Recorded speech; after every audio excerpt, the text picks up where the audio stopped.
Peloton is gifting you their best offer of the season. Get up to $600 off Peloton Bike, Bike Plus, or Tread packages. Choose the package that is right for you with accessories ranging from cycling shoes to non-slip grip dumbbells and more. Whether you have 10 minutes to spare for a strength class or 30 minutes for a running or cycling class, there's a workout that works for you with music that is truly iconic. So don't miss out on Peloton's best offer of the season. Visit onepeloton.com to learn more. All access membership separate. Offer ends December 6, 2022. Excludes Bike, Bike Plus, and Tread Basic. See additional terms at onepeloton.com.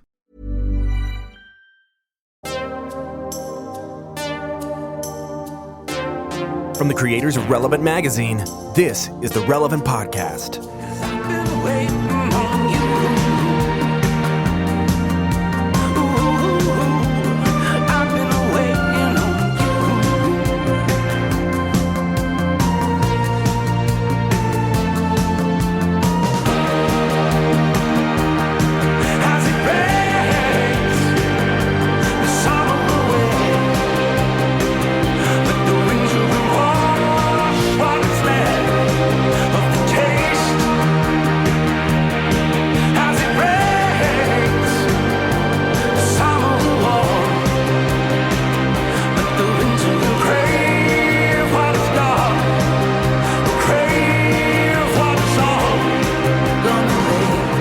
Friday, May 20th, 2016, and it's the Relevant Podcast, the one you've been waiting for.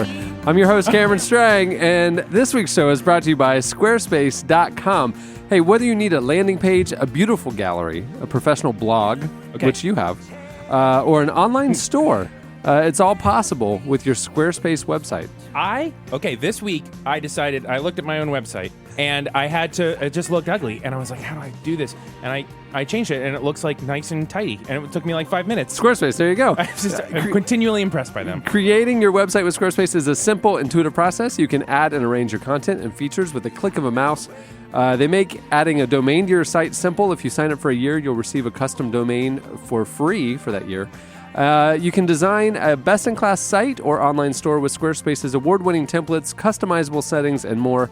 Squarespace is trusted by hundreds of thousands of savvy brands around the world. Start your free trial site today. Just go to squarespace.com and enter the code RELEVANT to get 10% off your first purchase when you decide to sign up. So you can start it for free. You can play around, get your site up and running, test the waters for free. Somebody said no credit card required. Yes. But when you decide to sign up, use offer code RELEVANT, get 10% off. Somebody tweeted at us this week and said, hey, I've been listening. I'm going to really try it. And I just know we're going to get a follow-up tweet that's like, seriously, this is incredible. No, it was a daughter whose dad had been selling things with this like junky online store for years. That's right. And she was so tired of his site looking terrible, she decided to sign up for Squarespace using her offer code and totally redid his store. And it was funny because she tagged us and Squarespace in her tweet, right? Yeah. Squarespace then wrote her back, said, hey, we're here. If you need anything while you're doing it, let us know. She started interacting with them, and they're just like encouraging her. I mean, they're just being great friends along the way. And yeah, she this week I heard she officially took cooljunk.angelfire.biz offline and it's on Squarespace now. Like I said, I'm your host, Cameron Strang, and here with me in our Orlando studio, Eddie Big Cat Koffolds. Nice to see you, Cam. Over there on the ones and twos, our interim producer, my brother, Chandler Strang. Hello. When's that over? Does he just get to be a producer? I don't know. I'm going to talk to him after the show. My vote is yes. We can go around the room and vote. He's doing a great job. I'm saying like whether he wants to continue. Oh, what? Come on. Why wouldn't I? It's a big deal. You're a big deal now. Yeah. This is great for my Twitter. I think we just landed on his nickname, Chandler Big Deal. old Channing Big Deal. BD. We'll just call him BD for short. Sweet. It's Chandler Big Deal. On the Skype line from Loverland, Virginia, Jesse Carey. Hello. And all the way from Portland, Oregon, Joy Eggerichs Reed.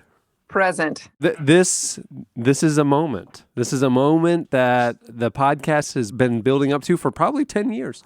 Yeah. This is if you've been listening for a while, we've had a few moments like this episode in our catalog. John Tesh joined us. Oh, yeah. When that was one where sorry, I missed that one. A lot of people were excited about that one. It was good. That's a big deal. Obama was on the show at one point. I wasn't there for either of them, so I was only a fan listening to the show. Yeah. Both big moments. And today, Kevin Max is in the studio. With Eddie. It was awesome. Can I just say that is the millennial Mount Rushmore? Obama, Kevin Max, and John Tesh. I mean, there's a fourth head missing. But I feel like those are just the gimmies. So yes, good conversation with Kevin Max. Really good. I mean, he's an interesting guy. And So last Friday, we record on Wednesdays. Show goes up on Friday. Last right. Friday, if you listen to last week's show, you'll know Kevin flew down and joined us in the studio. Eddie taught 2 classes that morning at a local school for IJM. I did. And then came right on over wearing his nice blue, light blue Oxford and blue jeans. And Kevin he performed a couple of songs on the piano of his new album. Sounded like an angel. And those 2 songs are coming up later on the show today. And then Eddie sat down for the definitive interview. We should trademark it, the Koffolds interview. Yeah, when you don't give me a lot of parameters of how long to go or what to ask, you got to pretty much just turn off the power before I stop. So it happened. The interview happened in 3 acts because we had all afternoon. And 3 4.5-hour acts. No, not that far from the truth. No exaggeration. It was about 3 hours long. Yeah. The recording is 3 hours long. He's Kevin Max. You guys. Eddie, do you feel like a new man? I do. I feel like I got to ask all the questions that I wanted to ask, and I feel like, I'm friends with a person from DC Talk, so I feel like everything I ever wanted. I mean, what you did to Kevin, I felt for Kevin, but I've been in your seat because a few years ago, through mutual friends, Ryan Anderson, NBA player Ryan Anderson, who was transitioning from the Orlando Magic, who had been on our team for several years, to the New Orleans Pelicans. Right. He came in the studio and for a little quick 8-minute podcast interview. Yeah. I had him there for 2.5 hours. You got to. And I asked him not only everything I could think of for the podcast, I then just started asking him about all the stuff going on at the Magic. Right. Well, Eddie, this is, like I said, it's a 12-hour interview that we're whittling down to 19 minutes later. Yeah. But he was straight up with Kevin. He was like, listen, I want this thing to start at the beginning. He's like, well, I was born, and he goes, no. Ancestors, mother's side, let's begin. Yeah.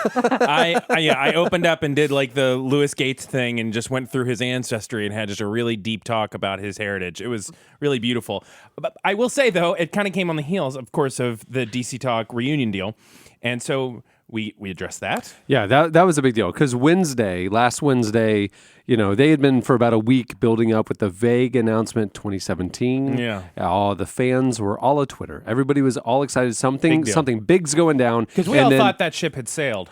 And then the announcement came that the big moment was that DC Talk's going on a cruise. And Twitter did not take kindly to the disappointment of said announcement. It was, I mean, there was no social media. Well, can I say this real quick? And again, I've made it clear I have no animosity towards DC Talk. I'm just not really a DC Talk fan and never really have been. What was the big deal? I mean, cruises is cool. I mean, let me ask you this: who has gone on a cruise and had a bad time? Yeah, you should be part of their management team because that's what their management team thought. The problem was it was mismarketed. It was misrepresented. Yeah. The end result is a fine thing. They should have just come out and said, "Oh, by the way, next summer there's gonna be a DC Talk cruise." People were excited about the news, right. But the anticipation of a reunion or a new album or something like that. People have expectations that they're going to be going on an arena tour, and that's not what they're about at this point. If you could ask me, would I rather go to an arena show or a 5-day cruise show? I'm taking the cruise. Eddie, now that you know Kevin Max and you guys are best friends, I mean, do you get the sense? I feel like if I was DC Talk, going and trapping myself for multiple days on a boat with all of my biggest fans sounds like I would want to throw myself overboard. Yeah. I do not get that sense from him. He is two things. One, he is really a pure musician. When we were hanging out at Cameron's that night and we were off, all he did still was talk about music. Like, that's just what he's thinking about. So I think, first of all, somebody's like, hey, want to go sing? And he's like, absolutely. Want to sing with your friends? Of course I do. So I think that's his primary. Yeah. The secondary thing, though, is like... he's just into nautical stuff. He's got a great pair of deck shoes that he hasn't been able to wear. He's heavy into sea-related voyages and vessels. But I think the second reason is he's really appreciates the people that are a part of the full DC Talk Kevin Max fan base. And he does stuff all the time, like invites people to his house for poetry readings and things that are very Kevin Max-like. And so I think he's looking forward to it. Yeah, no. I think all three guys are looking forward to it. They were really caught off guard with the negative reaction, and I mean, it was intense. Yeah, it's Well, I mean, I've been invited to his home before for Tales of the Sea night. So this none of this was No surprising. surprise. It was purely an expectations game. It was an They expectations should game. not have called it a reunion. Yeah. They shouldn't have said anything. They should have had people They realize. didn't, but Eddie, they didn't call it a reunion. They put up a date, and that happened to be a cruise reservation date. Again, right. Eddie, it was people like you. These People like me. people who have unrealistic expectations that they heap these people are people, man. They're people just like everyone else that love their music, their fans. They love the sea. and boat all you can eat buffets and shows. Okay, so sue them. The thing that disappointed me about the cruise only is the fact that in order to see those three guys sing on stage, which is what I really want to see, I don't care if it's a big club, an arena, I don't care, is that I have to take a week of vacation and be on a boat for a week. It's just inaccessible for most people. Right. And I think me included. Like, I just don't have a Well, and that's week why I'm coming. saying I think That's the it's going to bummer. be the hands down most dedicated, just crazy fans, and then they're going to be trapped with them on a boat for a week. The idea of being trapped on a boat with anybody that has sort of I want to go onto a cruise ship where basically it's You just fade a away. bunch of families and nobody cares and I'm sitting by. But the fact that we're all there for a common reason makes it like everybody's like, oh, cool. Yeah, let's see. You want to grab a drink? I'm like, I got to jump. So coming up later, Kevin is our only guest. He is the interview Finally. and two performances. It is a Kevin Max show today on the Relevant Podcast. Yeah. Can I ask you guys a real quick question about cruising? Is there a thematic cruise you would want to go on? Because I can think of one off the top of my head. I totally do. Well, here's the deal. Magic I love cruise. cruising. not Orlando Magic. Oh, Not see, I'm I- acting like I'm asking you guys a question, but I really want to answer this for all So, of you. no, because if it was if it was just round the clock magic shows, that sounds. I don't think I ever retired to the cabin. Yeah. So my favorite kind of vacationing is cruising because it strikes every kind of thing in me. It takes me around to awesome locations. Somebody makes up my room 3 times a day. I don't have to think. There's no internet. Unlimited food, relaxation, fun. Awesome locations. You're porting in a place that is swamped by merchants, and you never see anything beyond like a 300-foot radius You of are the a port. fascinating person. You got to go on a good cruise because the Caribbean is unbelievable. St. Martin, St. John, St. Thomas. Give me a private boat. I can't It's do it. incredible. The Royal Caribbean things, rock climbing walls and ice skating rinks and wave machines. God. And, An it's ice skating amazing. rink on the boat? Again, you need to go on a decent boat. But You yes, just sold me. it's They kind have of, a pool on your boat? That's amazing. A buffet? Joy's like, the worst part was having to wear the life vest the whole time. Ugh, it was hard to sleep in that thing. I did get used to throwing out shrimping nets every morning though, for a couple hours. you did it wrong. I will say, I thought growing up, every birthday I wanted to go to Old Country Buffet. So I thought a buffet on a ship alone was going to sell me. But Old Country Buffet. Oh, yeah. You are. I'm not criticizing Old Country Buffet, but I am curious. Yeah. Was the reason that in your mind when you decided that this was going to be the destination to celebrate I'm presuming like your family on your birthday, your parents were like, you can go anywhere you want. Where should the family go? And when you were choosing Old Country Buffet, was the appeal the buffet element? Like in your mind, is that like the pinnacle of the dining experience? yeah, that there was there were so many selections, and I could have as much as I wanted, and the ice cream machine. And I mean, they do this. They do the soft serve. ice cream for me. Country fried steak and ice cream. Dad, take Country Buffet. And the other question, I've the been other hungry since question lunch. that your choice. The other question that your choice begs is you chose Old Country Buffet, which is basically like the poor man's Golden Corral. Why didn't you? The poor man's Golden Corral is really saying something. Right. Well, I'm just saying. I'm not saying. It's like it's a tier just below Golden. Yeah, Corral. it's like the poor man's Larry the Cable Guy. Why not? Yeah, why not Golden Corral? Well, look, we didn't go out to eat much. We were pastor's family. We ate at home, and I probably had it one time, and I was like, "This is Mecca, and I need to come here as much as I can." So I don't even know if I had tasted and seen of the Golden Corral. I didn't know any difference. There's the cruising problem. Exactly. Oh, well, we have a great show, as you know, but let's move things along because we got the normal. In case you missed it, we got the normal slices, and then Kevin. Okay. Yeah. Right. This is a big thing. And we got it packed in case you missed it this week. A lot happened. So it's time for our look back at what happened this week in culture and entertainment. It's time for In Case You Missed It. Well, it's the time of year when colleges are commencing, you know. Oh, I see. And then the people walk across the stage and they get their things, right? Yeah. At Liberty University, the largest Christian university by far, they had a notable commencement this past week. They had speakers that were a little unexpected. Liberty grad and keynote speaker Rashad Jennings, he's an NFL running back. He was there. Then the Duck Dynasty star Willie Robertson was there. He was there anyhow. Yeah, They just hanging out. Can I say this real quick? What does it say about the state of evangelicalism when several of our most prominent public intellectuals are members of the Duck Dynasty family? I'm not saying anything bad about them, but why are they speaking at colleges and like making big statements about social issues? Phil Robertson takes a stand. These are our spokesmen now.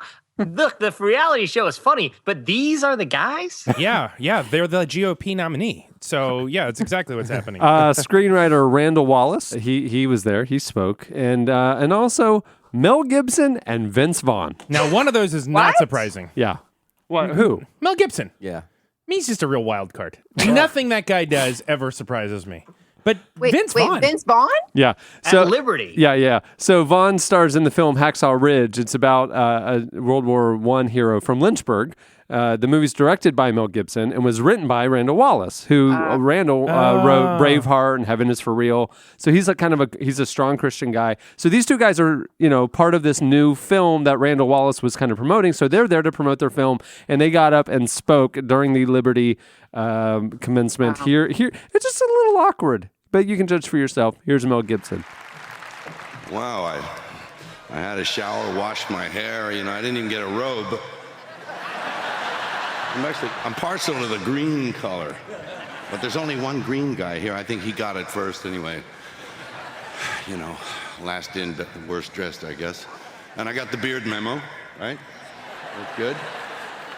Yeah, Jerry and I were growing tandem whiskers, and we tell each other that, the white in there means wisdom. I came here to see if some of it would rub off, and I thank Jerry for inviting me. I came here 12 years ago, as he said, when Jerry Sr. was here, and he was very kind to me when I was getting a pretty good hiding for that superhero, the ultimate superhero film I made. And, so I'm very thankful for their friendship and acceptance over the years, and I'm happy to be here. Look at all you folks. What is it, 35,000 people? Wow.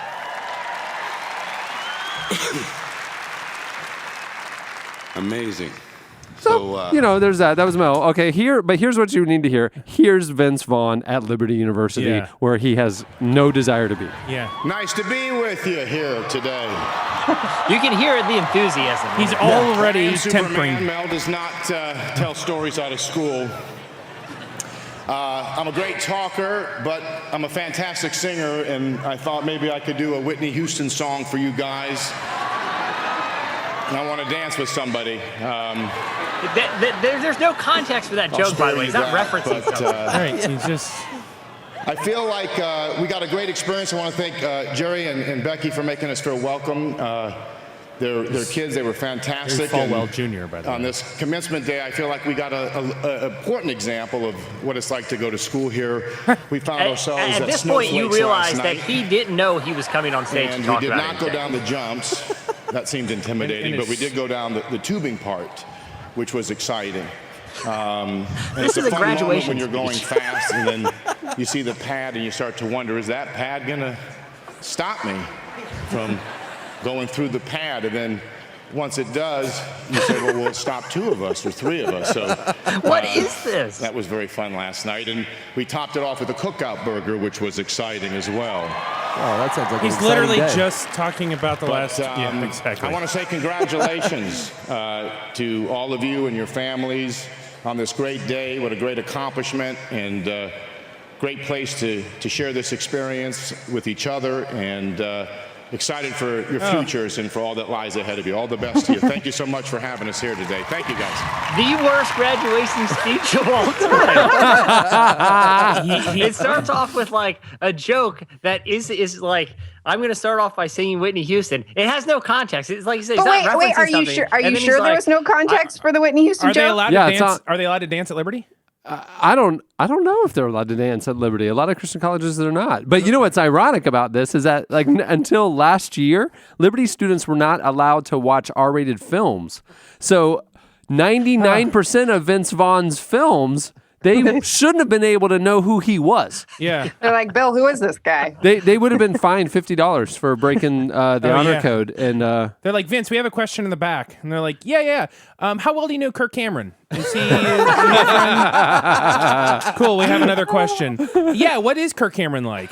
That's all they know. Can we have Willie again? Willie! Yeah. I just, like, when Vince Vaughn was in his hotel the night before, he's like, all right, I got to write this big. I'm speaking to 30,000 people who have spent all this money and all this time preparing to graduate college. I have to leave this something with inspire that's going to inspire him. And he's like, okay, obviously I lead with the Whitney Houston joke. Yeah. Nothing. I say that because I spoke at Liberty's Chapel, and right before I went up on stage, this woman sang "His Eyes on the Sparrow," which is from Sister Act 2. So I get up and I start rapping the part from Sister Act 2, the joyful Lord.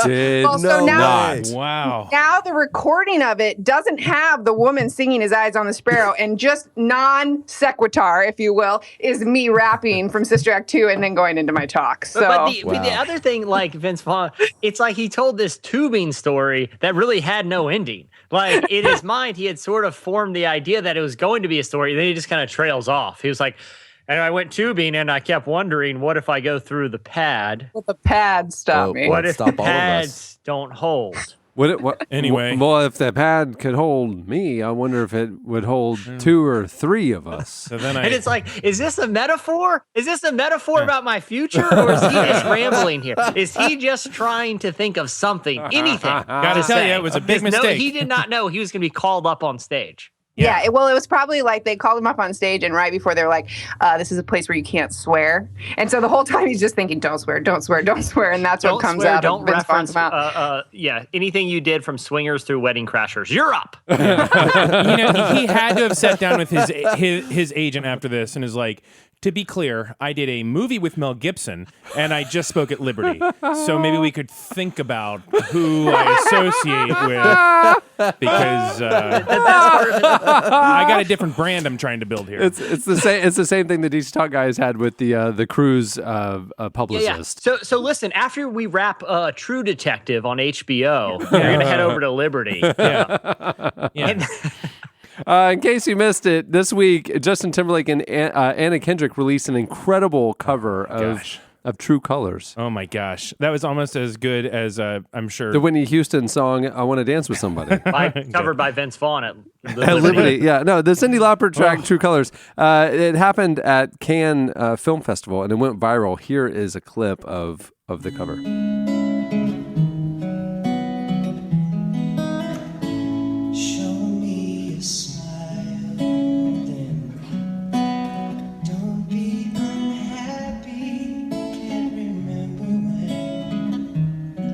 JT playing the guitar?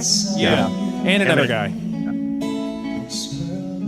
Vince Vaughn. Vince Vaughn comes up in a minute. Yeah. He reads from 2 Corinthians.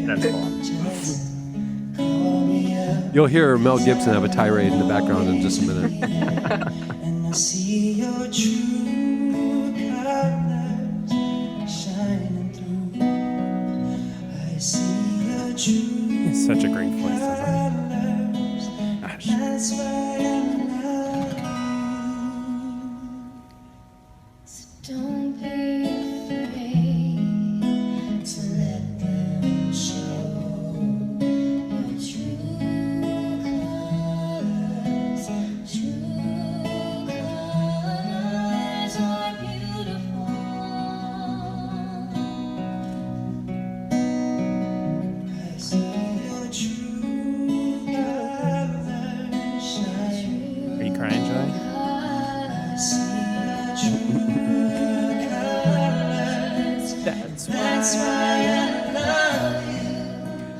Reminding me of my house on Friday night, hearing you That was sing. beautiful. That was really. Isn't that beautiful? Friday night. Are we doing this now? The karaoke. Let's do it. Yeah, okay. The karaoke time. 3-song set. We had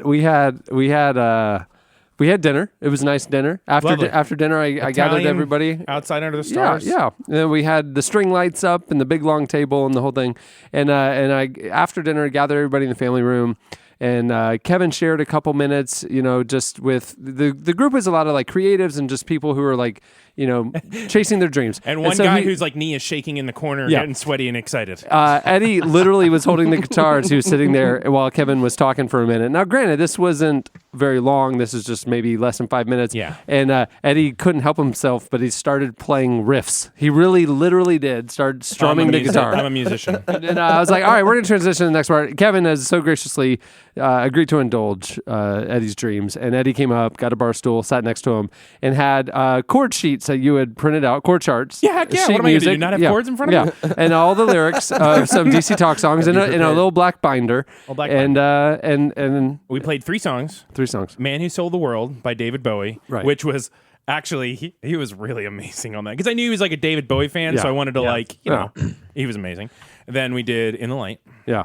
And he was great at because I'm pretty focused on not just not messing up. Yeah. He is like getting people into it. Yeah. People are singing parts. He's a performer. He's throwing. Eddie like stopped about halfway through that song, I believe it was. Eddie just like stopped for a second and just goes. He was just overcome, and, Yeah. and he just goes, "Kevin, you're so good!"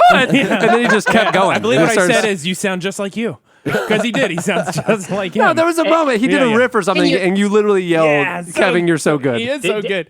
Eddie, about halfway through the set, where you're like, okay, I need to break it up here. I need to tell a funny story. You're like, so I was tubing. I was thinking about the pad. It's- So Yeah. I'm going to do a Whitney 3 people in Houston that. song. Had a hamburger. Back to you, Kevin. Yeah.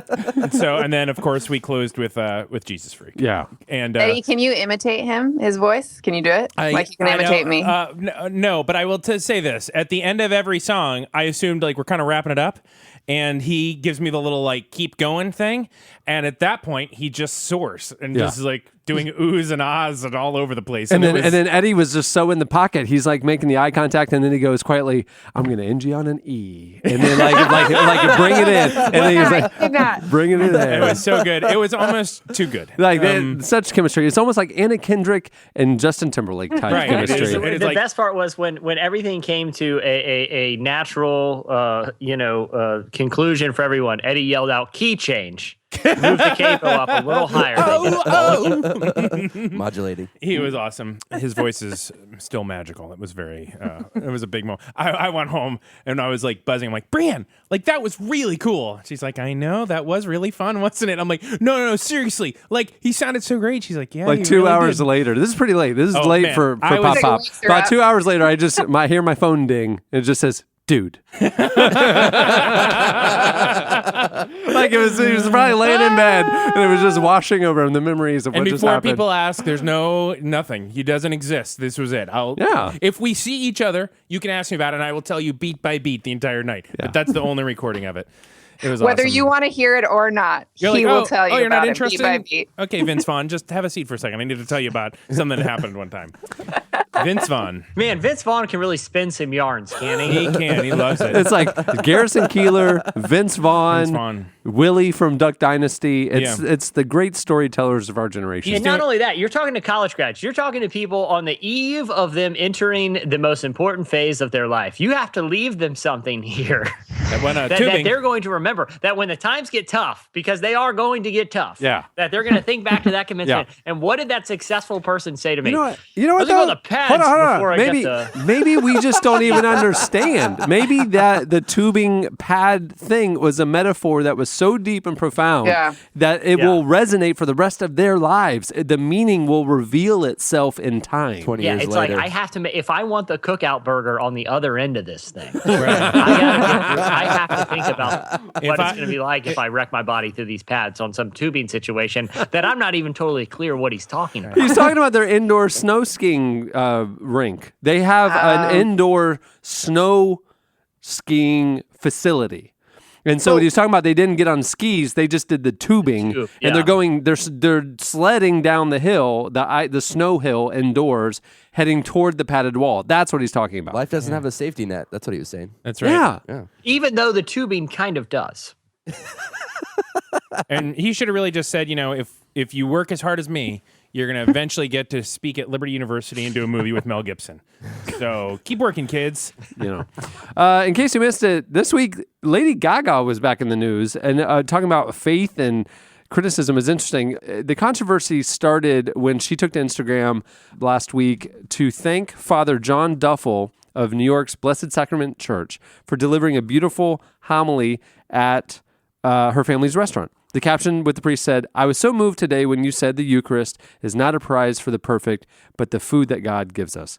A few days later, a kind of a Catholic culture site called Catholic Link ran a article, we call them listicles. It said, from Lady Gaga to Steph Curry, 5 things to remember when celebrities share their faith, which said, quote, "Many celebrities are sharing Bible verses, quoting priests, and singing Christian music, while at the same time still leading a typical Hollywood lifestyle void of Christian values such as modesty and purity." Lady Gaga saw this and took issue with it, and then wrote a post herself that said this: "Wrote Mary Magdalene washed the feet of Christ and was protected and loved by him, a prostitute. Someone society shames as if she and her body are a man's trash can. He loved her and did not judge. He let her cry over him and dry his feet with the hair of a harlot. We are not just celebrities, we are humans and sinners, children, and our lives are not void of values because we struggle. We are as equally forgiven as our neighbor. God is never a trend, no matter who the believer." Gaga for the win, huh? And then the site wrote a response, Oh, no. thanking the singer for the post and claiming their intention wasn't to judge her. Dear at Lady Gaga, your screenshot was one part of the article which was not aimed at judging you. Rather, it was an effort to help Catholics to have a balanced and positive view of when celebrities publicly share their faith. It was an invitation to value the hunger of God that exists in the world of the famous. It was a reminder to not forget that they, like us, are fragile and that we should not judge, rather pray for them. This said, what you wrote is absolutely beautiful. It is one of the most touching comments we have ever read. Know that we will be praying that experience of God's mercy continue to grow and bear fruits for you, for the people that you love, and all of your followers. So there you go. That seems like a healthy dialogue. Yeah, I felt like this exchange was one of the most compelling and vulnerable social media exchanges I've seen with a celebrity in a long time, especially someone who sort of has a manufactured image. Like, I mean, even, she goes by a made up name. Most people don't know her real name's Stephanie. Really? But what I'm saying is like it takes some degree of vulnerability to kind of say, I don't have faith all figured out, but don't judge me for trying, Absolutely. Yeah. Man, that telephone song that she does, remember that song? It's like about being on a phone. You know that song, Channing. I don't. Gosh, there's a Lady Gaga song. That is my wedding jam. If that song comes on, you can't keep me off the dance floor. I don't care if I'm talking to a nun. Uptown funk. Let me ask, how many weddings are you currently going to 12 years ago? Right. Yeah. Oh, man. Who's DJing these weddings? Like, here's an obscure Lady Gaga song from 10 years ago that one guy will remember. And then Eddie's pushing it's like, people out of the way. Yeah, the dance floor clears, making way for Eddie to storm in and just own the room. I was in the middle of confession with a priest over in the corner having like a long conversation. In I go. I got to dance. Yeah. All wrong. With somebody. Yeah. Good job, Joy. In case you missed it, what happened on the site this week, Jesse? We have a story on the site this week called "No Moral Decay Isn't Happening in America," and it basically looks at the argument that America and it is under some sort of moral decay for various things that are happening in culture or social issues. But the point of the piece isn't to say that those issues aren't real, but to have a balanced view of what's happening in our society. Because for a lot of different parts of the community and society, things have gotten improved. We've gone through civil rights. We've gone through equal rights for women. And so to indicate that America is in this constant moral decline without looking at the balanced perspective of things that are being made right diminishes those things. So it's a really interesting piece. It looks at, should we be making the argument that we're in a moral decay as a whole instead of addressing issues individually so that we don't diminish major things of progress that we have made culturally that are a reflection of us moving in the right direction. It's a really interesting piece. It's getting a lot of attention right now. I think, two things. One, I think it's a generational thing. I think I grew up, like the older generation was just kind of like waiting to be able to go to heaven. Just kind of the world's getting worse, and we're just kind of holding on to the hope of heaven one day. Jesus come back soon, because the world's getting worse. Yep. And then our generation's kind of coming up and just kind of says, yeah, the world's broken and there's a lot of need and there's hunger and but that's why God put us here. We can be instruments of change. We can be the hands and feet of Christ. There's an optimism that the world can be better, because we're here versus us trying to just buy our time and escape a decaying world, So it's like there's this are you leaning in or are you leaning back? Is it fear and defensive or are you engaging? And that's real quick, if I can read a line from the story that to underscore that, it says, "These days are not perfect days, but they are good days. They are days that God, in His wisdom, has for us. No, America is not yet the thing it could be, but that has always been true. Yes, the world has its darkness, but light is still our default setting." So just like what Cameron said, if our outlook is, it's not like the good old days, then instead of saying thy kingdom come, that's one thing the article references, that our job is to make the world better. That's what we're called to do through the gospel, and to have an outlook that everything is just going to pot and we got to get out of here as soon as we can is the wrong outlook to have. There's a little bit of a parallel to me about the conversation that happened between Lady Gaga and that blog. There's a little bit of we're both seeing things from a pretty accurate perspective. I could see the original point, and then Gaga's response was like, oh yes, that's what we were all kind of there's a generational shift of that's what we think. This is who we are.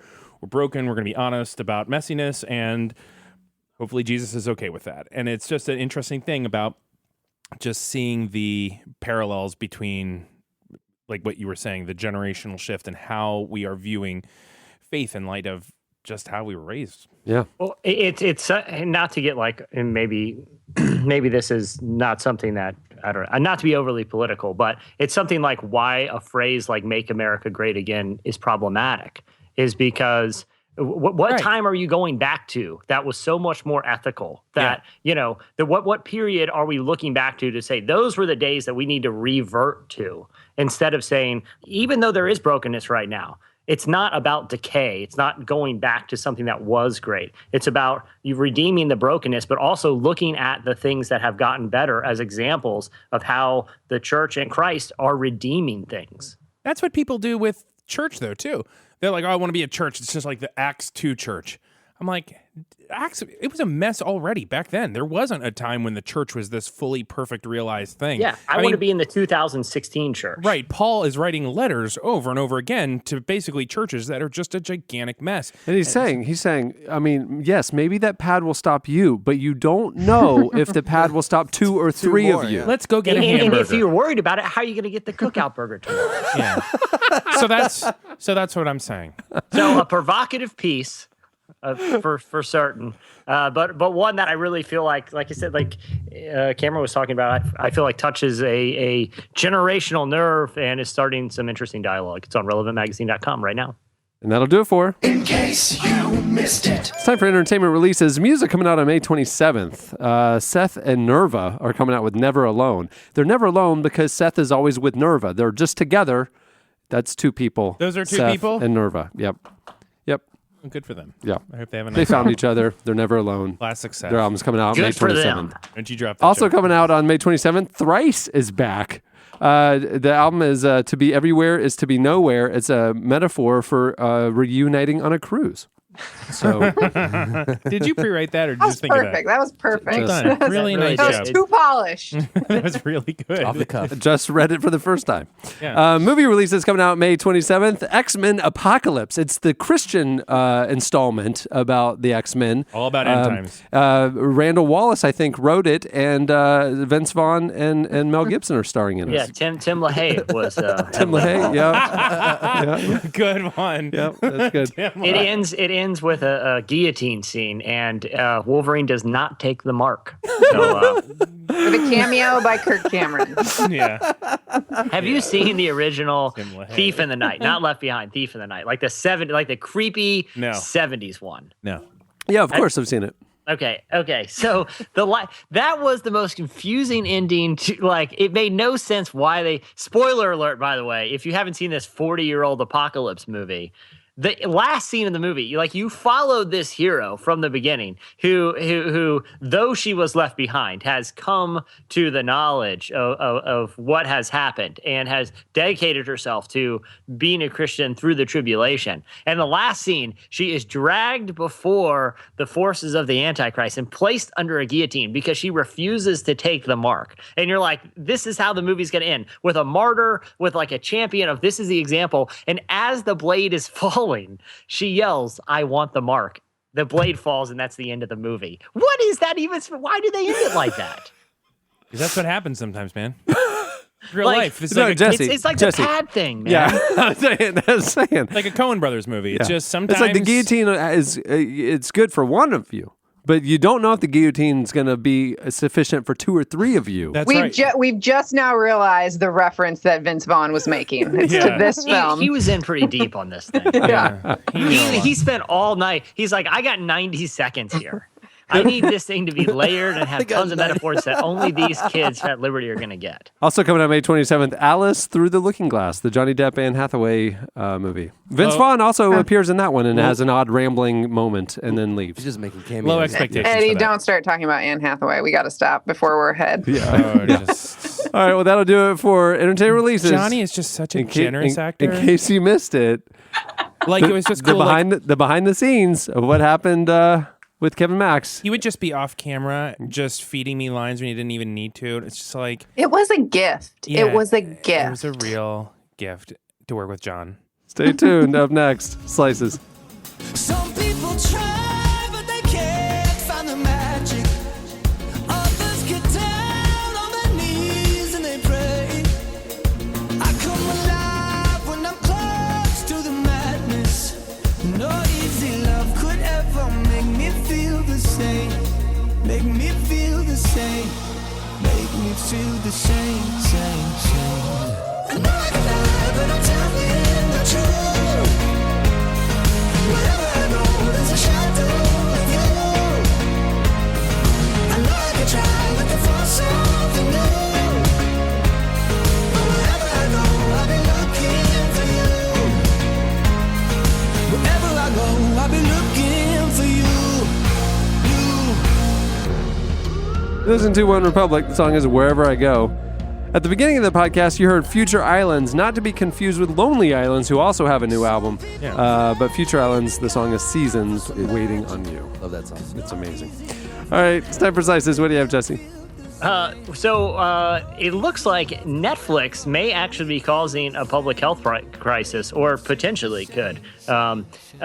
Business Insider recently crunched some numbers from cordcutting.com that looked at how much time the average Netflix subscriber spends binge watching shows. So it's an average. So it doesn't mean everyone who has Netflix spends this amount of time, but some people spend a lot, some people spend a little. But they found on average, people spend 100 minutes a day binge watching programs on Netflix. Wow. 100 minutes a day. That's just crazy. just to put that into perspective.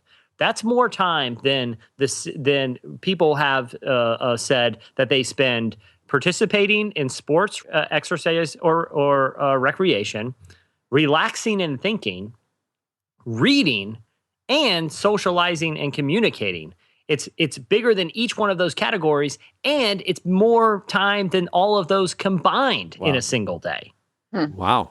So not only is Netflix cutting into the amount of time we do, we spend doing things like reading and just kind of vegging out and thinking, it's also more than the amount of time that we spend exercising or even talking to people these days. But I mean, is this any different than before binging? It was just you watch TV that much? Yeah, it feels like there's more pressure these days because of the advent of on-demand viewing to constantly be filling time with, shows that are now part of like a common cultural conversation, where before, like if you missed something that was an appointment viewing, it wasn't that big a deal, it wasn't, it's like that Portlandia skit where they go to a dinner party and no one can find anything to talk about because they're like, oh, look, let's talk about Mad Men. And someone's like, oh, I'm haven't quite caught up yet. And someone's like, oh, well, let's talk about Breaking Bad. Oh, I haven't, there is like this pressure to know all the shows because they're available to us all. That's the cruise I'd go on.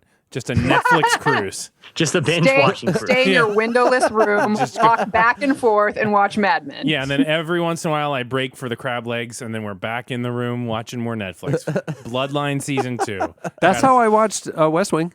I literally this was maybe 5 years ago. Yeah. The internal channel had West Wing just in order, season 1, season 2, and whatever. And that's exactly what I did. Stayed in. It was an interior room. Stayed in bed. Watched West Wing. Would go get a buffet and come back and watch West Wing for 3 straight days. That sounds pretty cool. Didn't go outside. It was the most relaxing weekend ever. It sounds awful and awesome. It was incredible because you had the slow rocking. It was the most relaxing sleep. You leave, somebody's going to When I change your vacation, room. I don't want adventure. I travel a lot for work and have adventures. I want straight relaxation, and that's what cruising does for me. I agree with the relaxing process of it, but it is interesting. Start paying attention to people's languages of like this, almost like a guilt. Oh man, I've got to catch up on that show, as opposed to, oh, I'm so excited to watch this show. Do you guys feel like the advent of Netflix and on-demand viewing and binge watching has made you watch more television? Yes. No. Yeah. I've always watched a ton of TV. No, I haven't, but this has. See, but back in the day, it was like, well, Channel 35 would tell me what I was,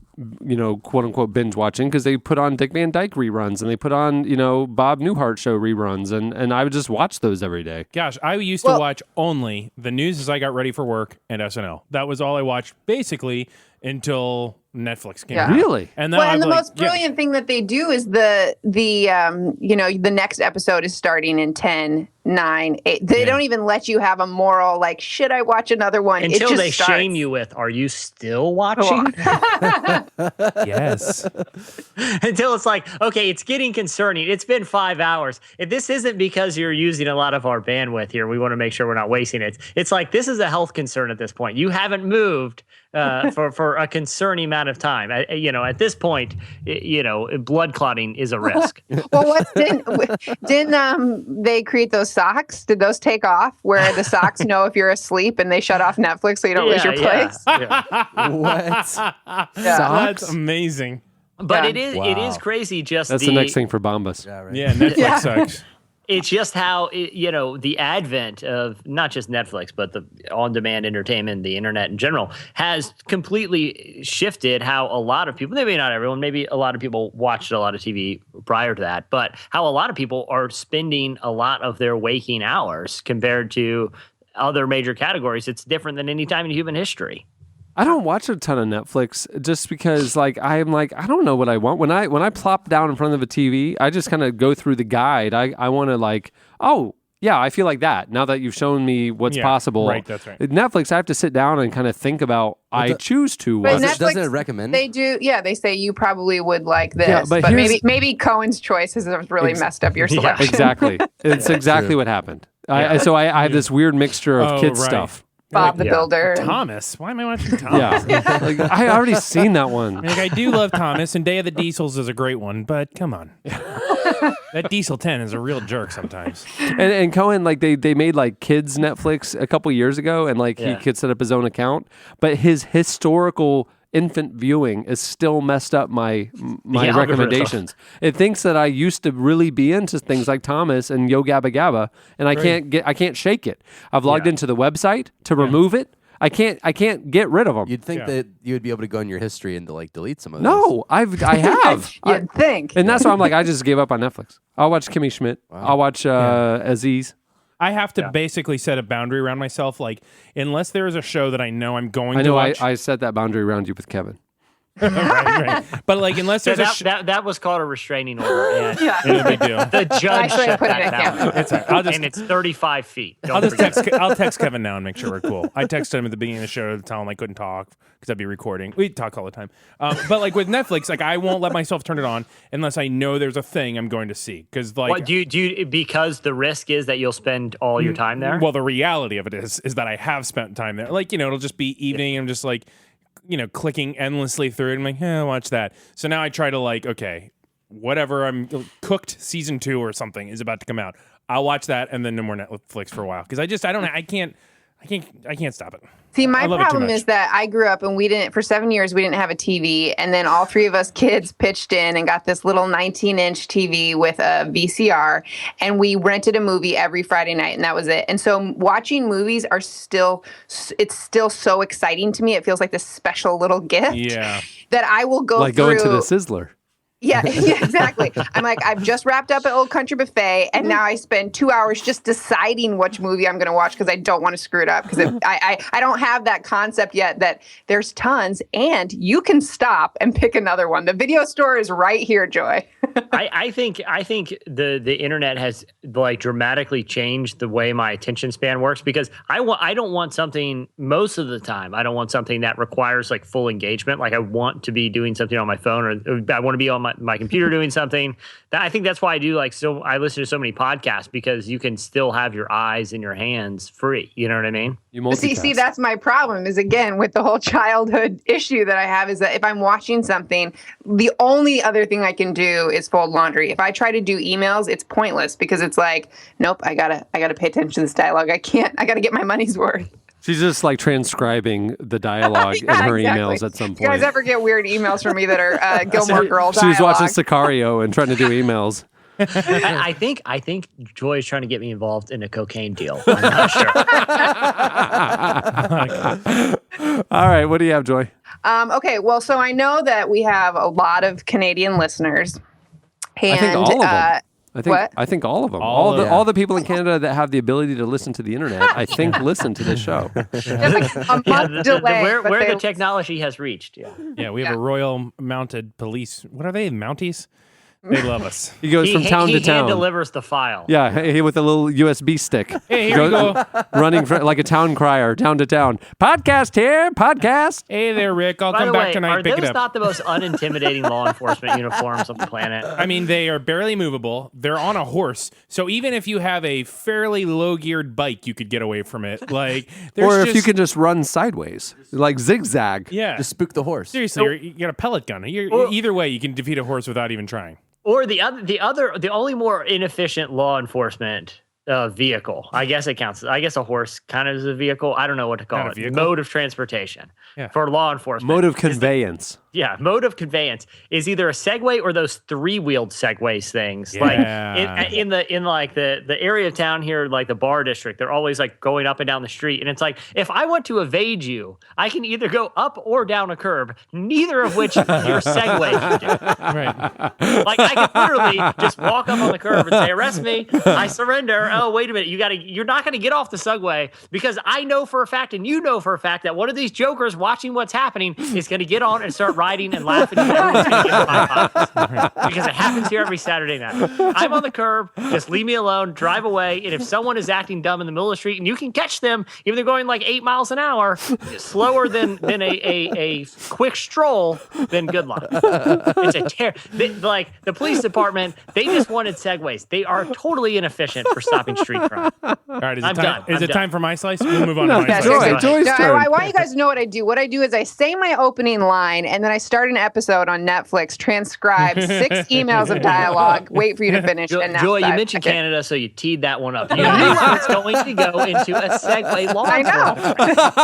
enforcement. You knew that was where it was going to lead. I'm always here to set you up. Okay, so Or, you know what the other way? It's an ankle-deep puddle. Yeah. It'll short that thing out. Coming after me. I dare you. That is not one of those Or- off-road segues. All you got to do is push them. If you just touch them, they start to roll backwards. That's assault. That's assault. You're talking about assaulting an officer. That's a big deal. Oh yeah, that's right. I'm talking about standing in the middle of a public street that happens to be elevated 4 inches above the street level. Yeah, you it know? shuts down.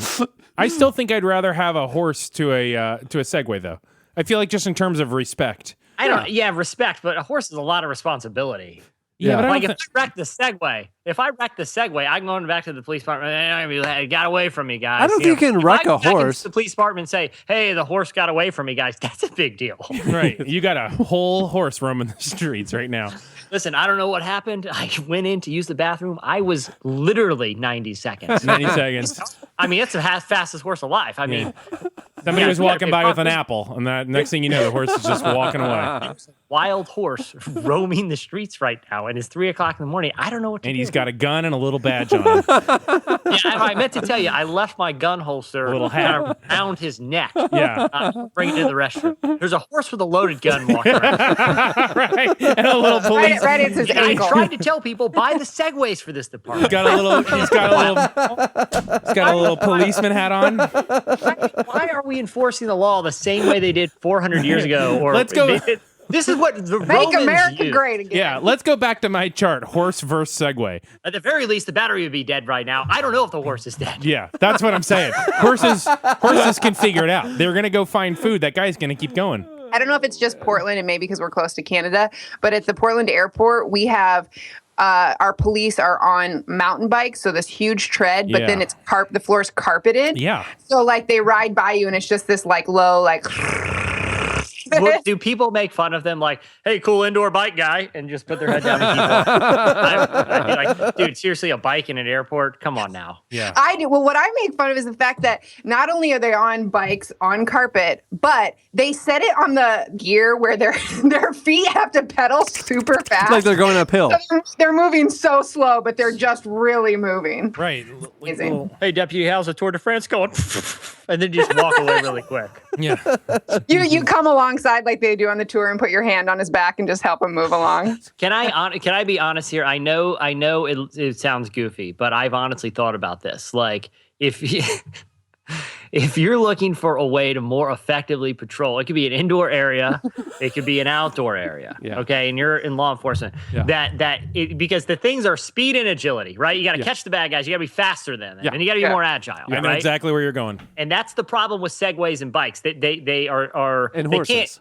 You know, if I run down a narrow alley, you're not going to ride your mountain bike down I know there. exactly You know what I where mean? you're Yeah. Rollerblades, guys.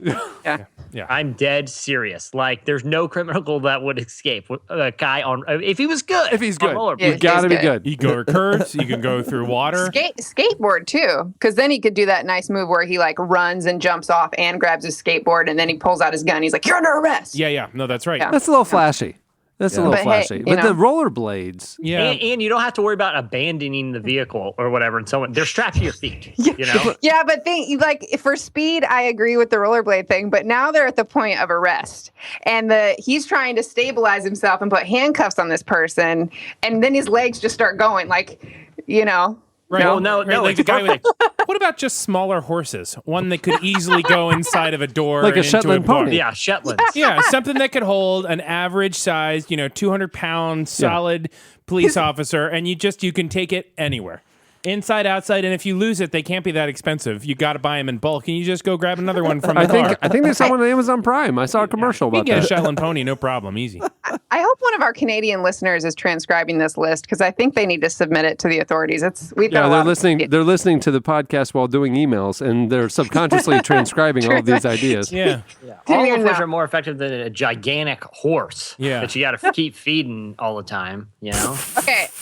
All right, we got to get back to my slice. I don't The even bad thing remember is, what every my time slice you're is patrolling, about. you got to find a feed trough halfway through the patrol. It's not really right. common anymore. That's the problem. Where are you going to find hay in the middle of the bar district that you're going up and down? Like, how much Hey, hay? hey, listen! I heard things are getting rowdy at old Kogan's down there. I just need to get this guy some hay real quick. Can you? Is there? Can you? Hay? Is there a trough? There's a trough round back, right? I need to break up a fight. But Yeah. first, this guy's getting super hungry. All right, what's your slice, Troy? Are you sure? Do you guys have it all out of your systems? Depends on what you say next. I know, seriously, I'm So so just start scared. talking and we'll see where it I'm goes. so scared. Okay, so my first line, just hold it in. My first line was that we have a lot of Canadian listeners. That reminds me of something. Second of all, push through, Joy, push through. Second of all, we have a lot of people who are searching for love. And obviously with the work that I did with Love and Respect Now, I care about people's relationships. I want to help. And third, this is relevant and we're in the middle of a political season. And so this article felt like it was something that is going to have something for everyone. Basically, if you are an American and you are looking for love, and this happens in every political campaign, is there's people who get really dramatic and they say, I'm going to leave the country if so-and-so gets elected. And so this is the sentiments of some of the people in America right now, and they're wanting to possibly head to Canada. But as we talked about a couple weeks ago, I think on the podcast of what does it take to become a Canadian citizen, I think I was talking to a friend. A horse? Who, yeah, I was talking to a horse and said, how do I You live have to here? arrive in the country on horseback and you're in. Yeah. Yeah, you get across the border extremely slowly. It's just clump, clamp, clap, clap, clap, You know, clap. the entrance to Canada, the border there is just a giant corral gate. Yeah. They just welcome in horsemen. Yeah, it looks like the beginning of the Derby. So you go in, and you're in your little stall. Then they play the They Canadian stamp national your passport anthem. and you just sprint away on the horse. Yeah, they And play "O Canada" on a trumpet. Open it up and you run in. There you go. Enjoy Okay. Canada. No, but see, here's the thing. I would assume, the reputation is that all Canadians are really nice and welcoming and, hey, yeah, okay. Come on in. so- No problem. No, come on in. Come on in. Have a time here. Oh, excuse me. So anyways, I assumed it was easy. And I was talking to my friend who her boyfriend's stepdad is Canadian. She was saying, we want to live in Canada. And I go, well, why can't you go live with him? And she's like, unless he adopts my adult boyfriend and then we get married, we can't live in Canada. Now, some of the Canadian listeners can tell me if this is wrong, but I heard it's really, really hard to become a citizen. However, there is a new opportunity to find love and to move to Canada through a new dating site called Maple Match. Is that real? Is it a real thing? Allegedly, and it's this thing that they're basically now, the downfall is that they've presented this to Americans who want to move to Canada. The downfall is that they already have 10,000 Americans signed up on their site. However, they only have 2,500 Canadians. So all the Canadian listeners out there, I'm telling you, sign up for this and you might be able to find love with an American. I'm checking real quick. MapleMatch.com. Make dating great again, it says. That's pretty good. Maple Match makes it easy for Americans to find the ideal Canadian partner to save them from the unfathomable horror of a Trump presidency.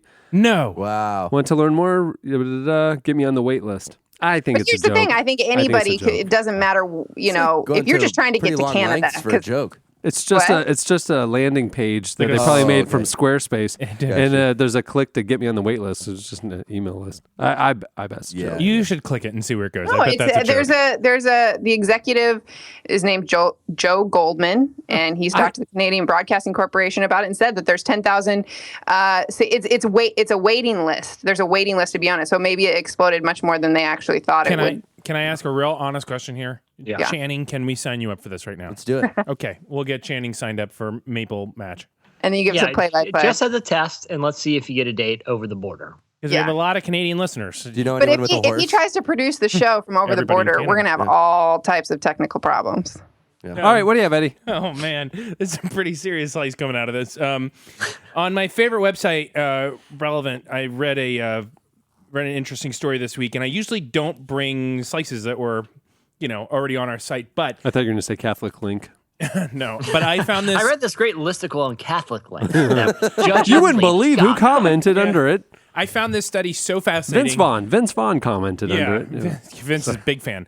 I found this study so fascinating that I just was curious what you all thought about it. So the study was put out by Lifeway Research, and they asked 1,000 pastors, Protestant pastors across different denominations. They did like a telephone interview with them, and they said, what would happen if a pastor has an extramarital affair? Like, what do you believe? Like physically, what would happen? That's not. No, I think they understand generally Okay. what it means. There's a birds and bees conversation. Lifeway is just saying like, hey, help us understand this. Why was Lifeway asking about this? Did they not know? Why did Lifeway sound like a 12-year-old boy? Yeah. Hi, I'm calling from Lifeway. Like, what is like What is an affair? Like, what are, like, tell me more about like girls. Just doing some research. So what? Are you like have you ever like met a girl or what? Anyway, cool. Thanks. Eddie, way to joke about this topic. Yeah, really? I mean, this is a really serious. Eddie, when you texted me the slicer, I'm like, oh, it might be good to have a serious one to kind of end. And now you're just taking it. Well, now we're back on horse. Yeah, Something to counterbalance Canada. Yeah, well, yeah, right. So when surveyed, 24% of the pastors said they would support a permanent withdrawal from public ministry if a pastor has an affair. So 24% say that's it, you're done. 104 Permanent. Dennis, yeah. Which is right. 31% said they should step down for a period of 90 days to a year. 90 days? And a vast majority, 90 days? That seems like we just got started. They just went on a cruise and came back. Right. That's it. It's 90 days. Only got through They one barely got through season of West Wing. Mad Men. Yeah. Yeah, I know.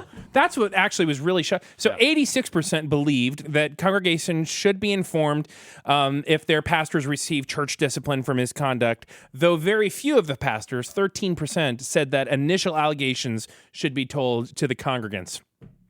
So this Okay, study, former pastor, what do you think about that? I mean, well, first of all, I think I guess it's just my opinion, but full disclosure, I think you tell the congregation in a way, and it's hard to figure out how to wordsmith Wait, this. you tell them the allegations, or you tell them that when it's been? Oh, when it's an allegation stage, I think you don't. But I think that like when action has been taken, discipline has occurred, you've had to step down. Somebody tells with absolute transparency what happened. I am a big fan of trying really hard not to put any PR on a situation like this. Right. Like we're going to tell you every fact that we know is a fact the moment we know it's a fact, right. And we're going to let the chips fall because ultimately it's we're in this together and we've got to tell you this. I do think that it is very, very important to determine what is fact, what is honoring to a family. I mean, there's a lot. It's very complex. It's exactly right. Well, Eddie, as a former pastor, the big number that I thought was the most interesting. I mean, all of it. I feel like the stats in general are interesting,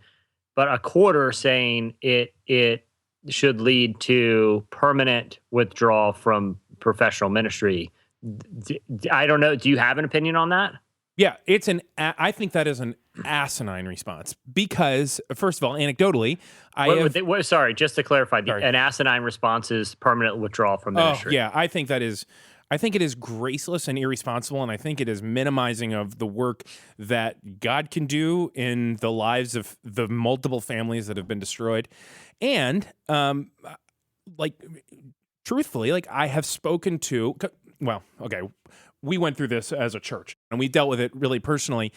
And in that process, many, many pastors reached out to us and said, hey, 25 years ago, I did this. I had an affair. It was awful. And the stories were all different, how they emerged from it, how they moved forward. But in all of them, it was a real change in their life. And it would have been unfair to just say you are now excluded forever from ministry. Right. Now, a lot of times I think that some people this is too common.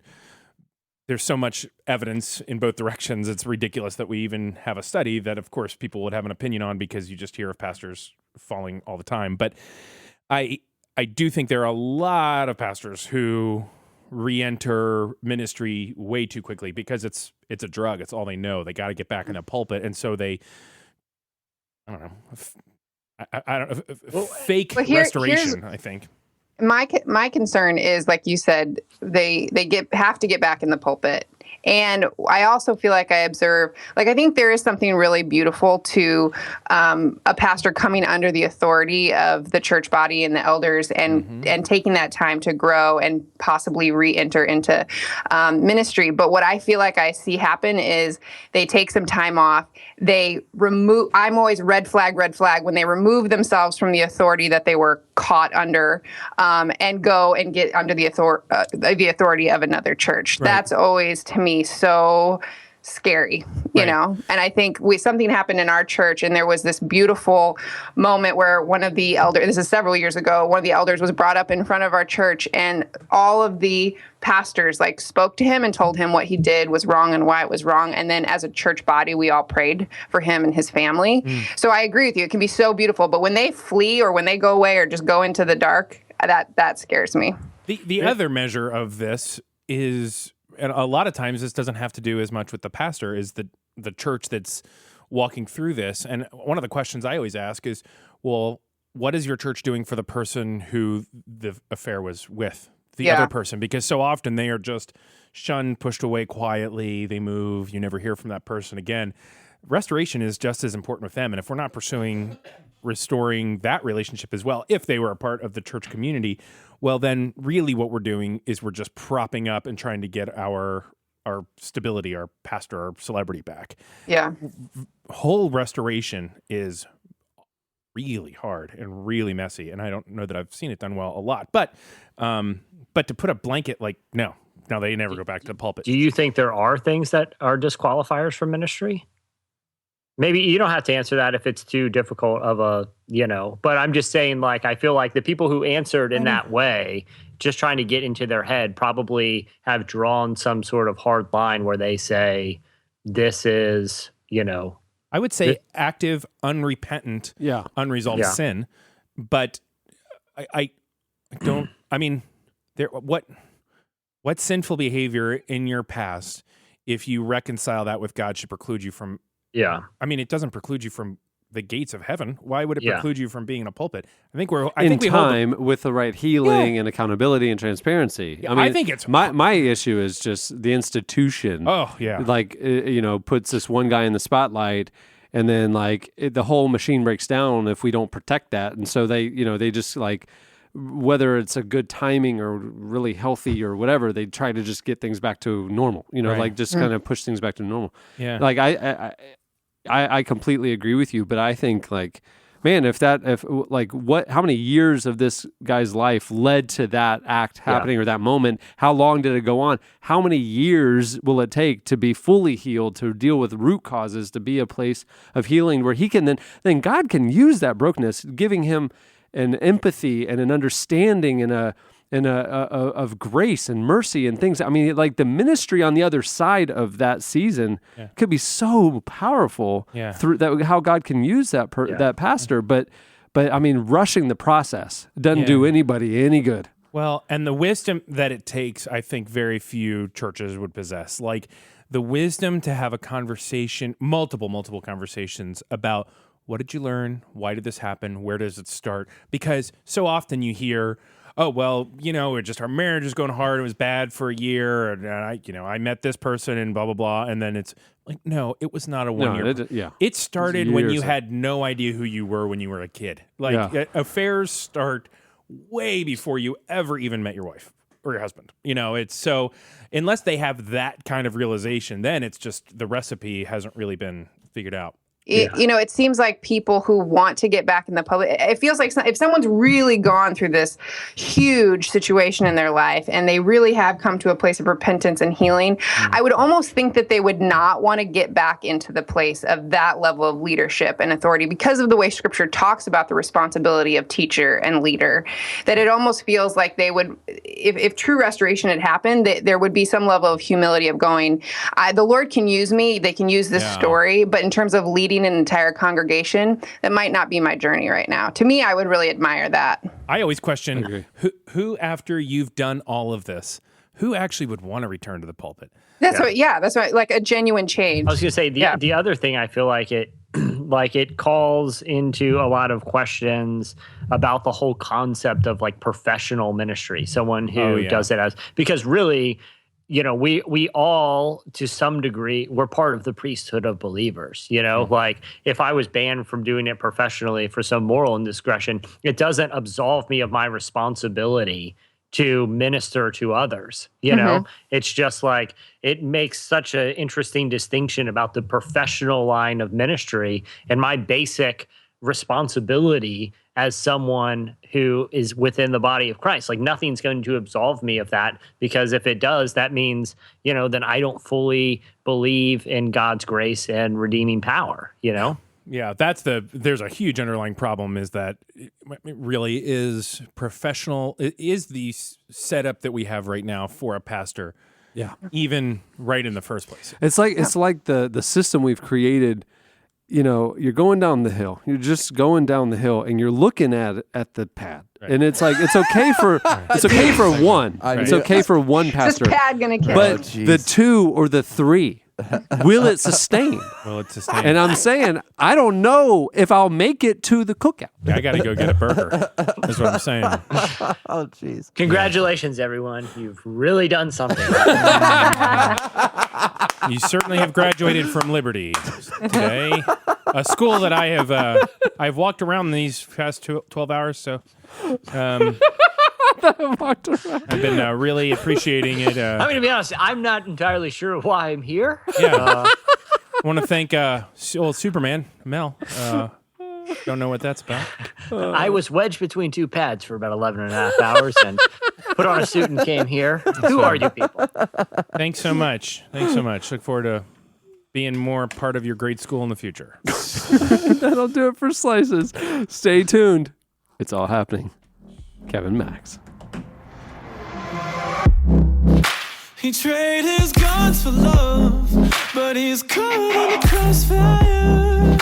And he keeps waking up, but it's not to the sound of birds. According to Pew Research, no affiliation is the fastest growing designation among people polled.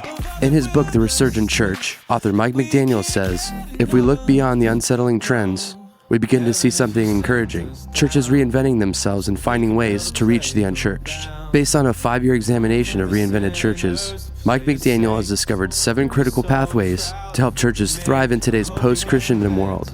A guidebook of principles to help church leaders reach our modern culture. The Resurgent Church, available wherever books are sold. Every child, every brother that's caught in the crossfire.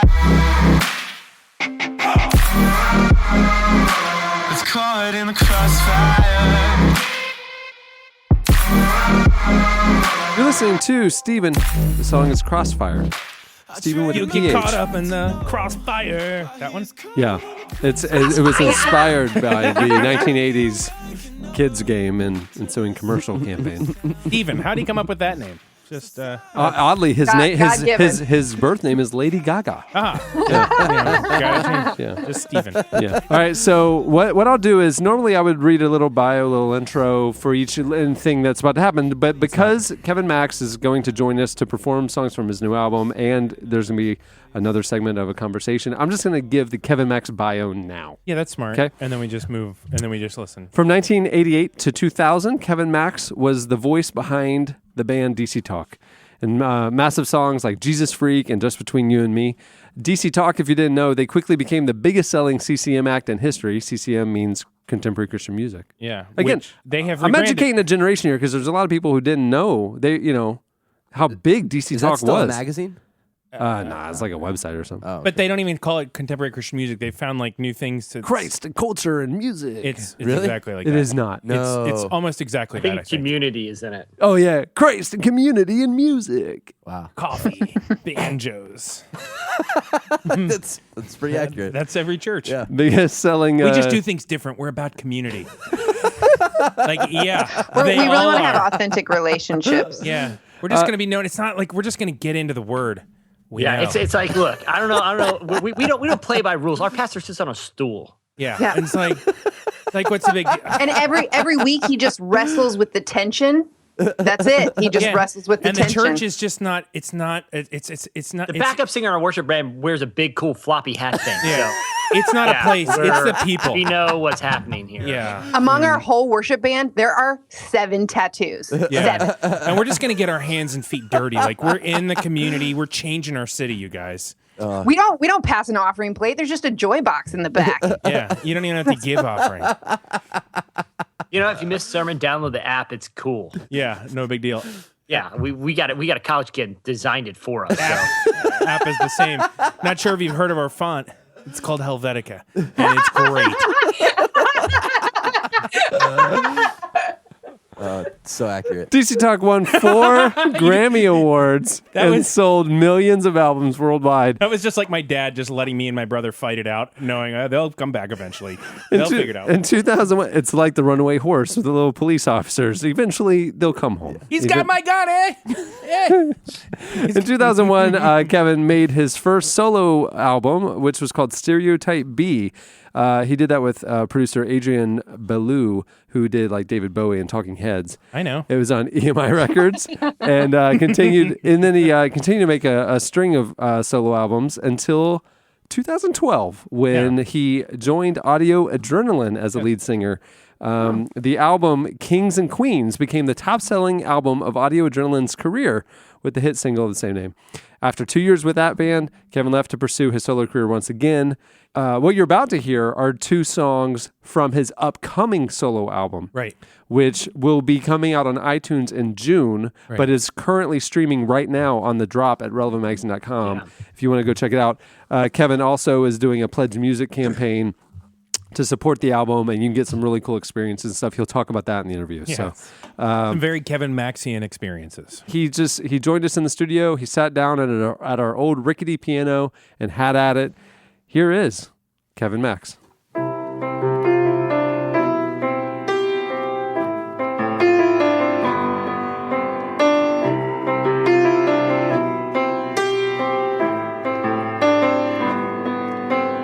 Penetrate the film, the nebulous of your skin, burrow deep within, never to escape again. The storybook of our sin, guided by a light that dims. Hold on, never look back. We walk into our own death traps. Lay back and whisper my name. You will never feel the same. A tidal wave of shame. We managed to numb the pain. And oh, here we walk the silver strand. Naked to all, hand in hand. Like wolves of chance, the blindest thieves see us on the silver screen. Hanging on the silver screen by the skin of our teeth.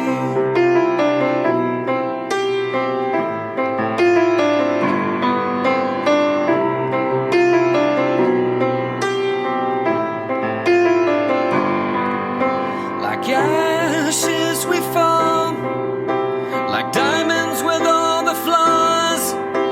We see through all the dark with periscopic blood, and lay back and whisper my name. You will never be the one they blame. A tidal wave of shame. We managed to numb all the pain, and oh, here we walk the silver strand. Naked to all, hand in hand. Like wolves of chance, the blindest thieves see us on the silver screen. Hanging on the silver screen by the skin of our teeth.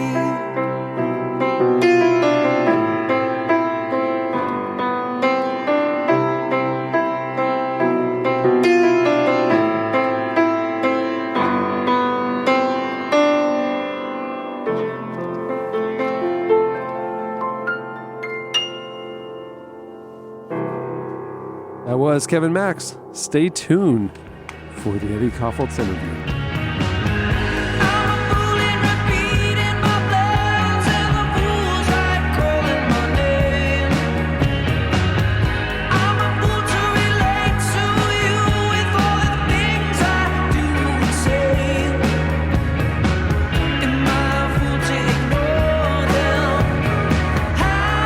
Shall I go on?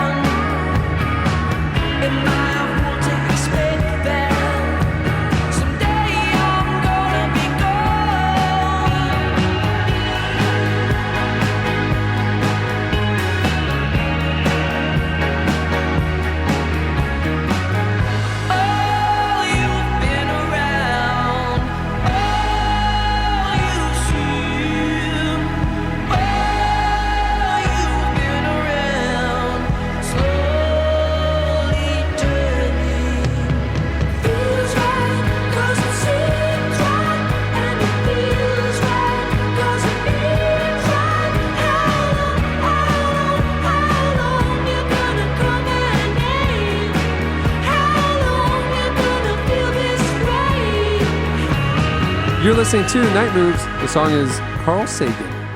Hey guys, I don't like to talk about it much, but like I was just really blessed because some of the Night Moves guys are going to our church now. It's just been cool to minister to them. So Just doing community. love them.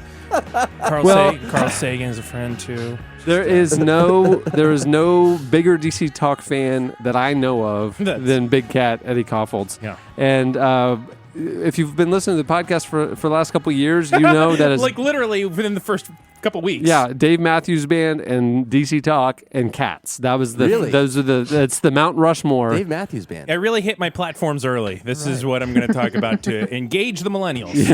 And this is a guy who besmirches Weezer.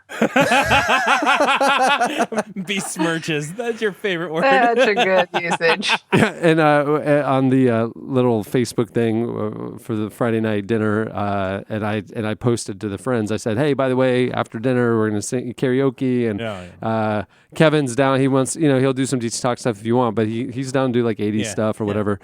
Eddie then replied to that post and said, "What about Dave Matthews Band?" Kevin Max replied to that post and said, "Absolutely not." Yeah. Oh, no. To which I replied, "Terms accepted." Terms accepted. But when you Sign talk here. about your affection for Dave Matthews, you're not joking. Like you really like Dave Matthews Band. Dude, I'm never joking about any of this. Have you guys been to a Dave Matthews concert? Yeah, I maybe. would go on a cruise for a Dave Matthews concert. They're really good. I was a huge fan of their drummer growing up. So like I have a very Carter Buford, Yeah, right? Carter Beauford, yeah. I would jump overboard on a Dave Matthews concert before we even left port. Right, you would walk on and it would just be like, dun, dun, dun. You're like, I'm out. So, There is no bigger DC Talk fan that I know than Mr. Big Cat Eddie Koffolds. Yeah. And when the 2017 post occurred on the DC Talk official homepage or Facebook page, there was when I looked, I glanced. There was about 400 comments at the time. No exaggeration, 200 of them directly name linked Eddie Koffolds. Yeah, it was an explosion that I've never, like social media, that I've never experienced. Yeah. So it was a big deal for Kevin to graciously come down here and sit down for an interview. The interview it was really extensive because when you do like print pieces, you typically don't do a little 10-minute interview. Yeah. You spend time, really find the story. The story kind of finds you. It kind of reveals itself. Yeah. And that's why the interview was so long. You talked to him about three things. What just happened, DC Talk, the reunion, the cruise. Cruisegate 2017. That's where we start. Right. We just got to get it's the elephant in the room, right? Then you talk to him about his new album, Right. him as a solo artist, what's different now than 10 years ago. Yeah, that was Act 2. And then you close it by kind of finding more history. Now this is maybe more for what will appear in the print piece. We did a bit coming. of a free skate. Yeah.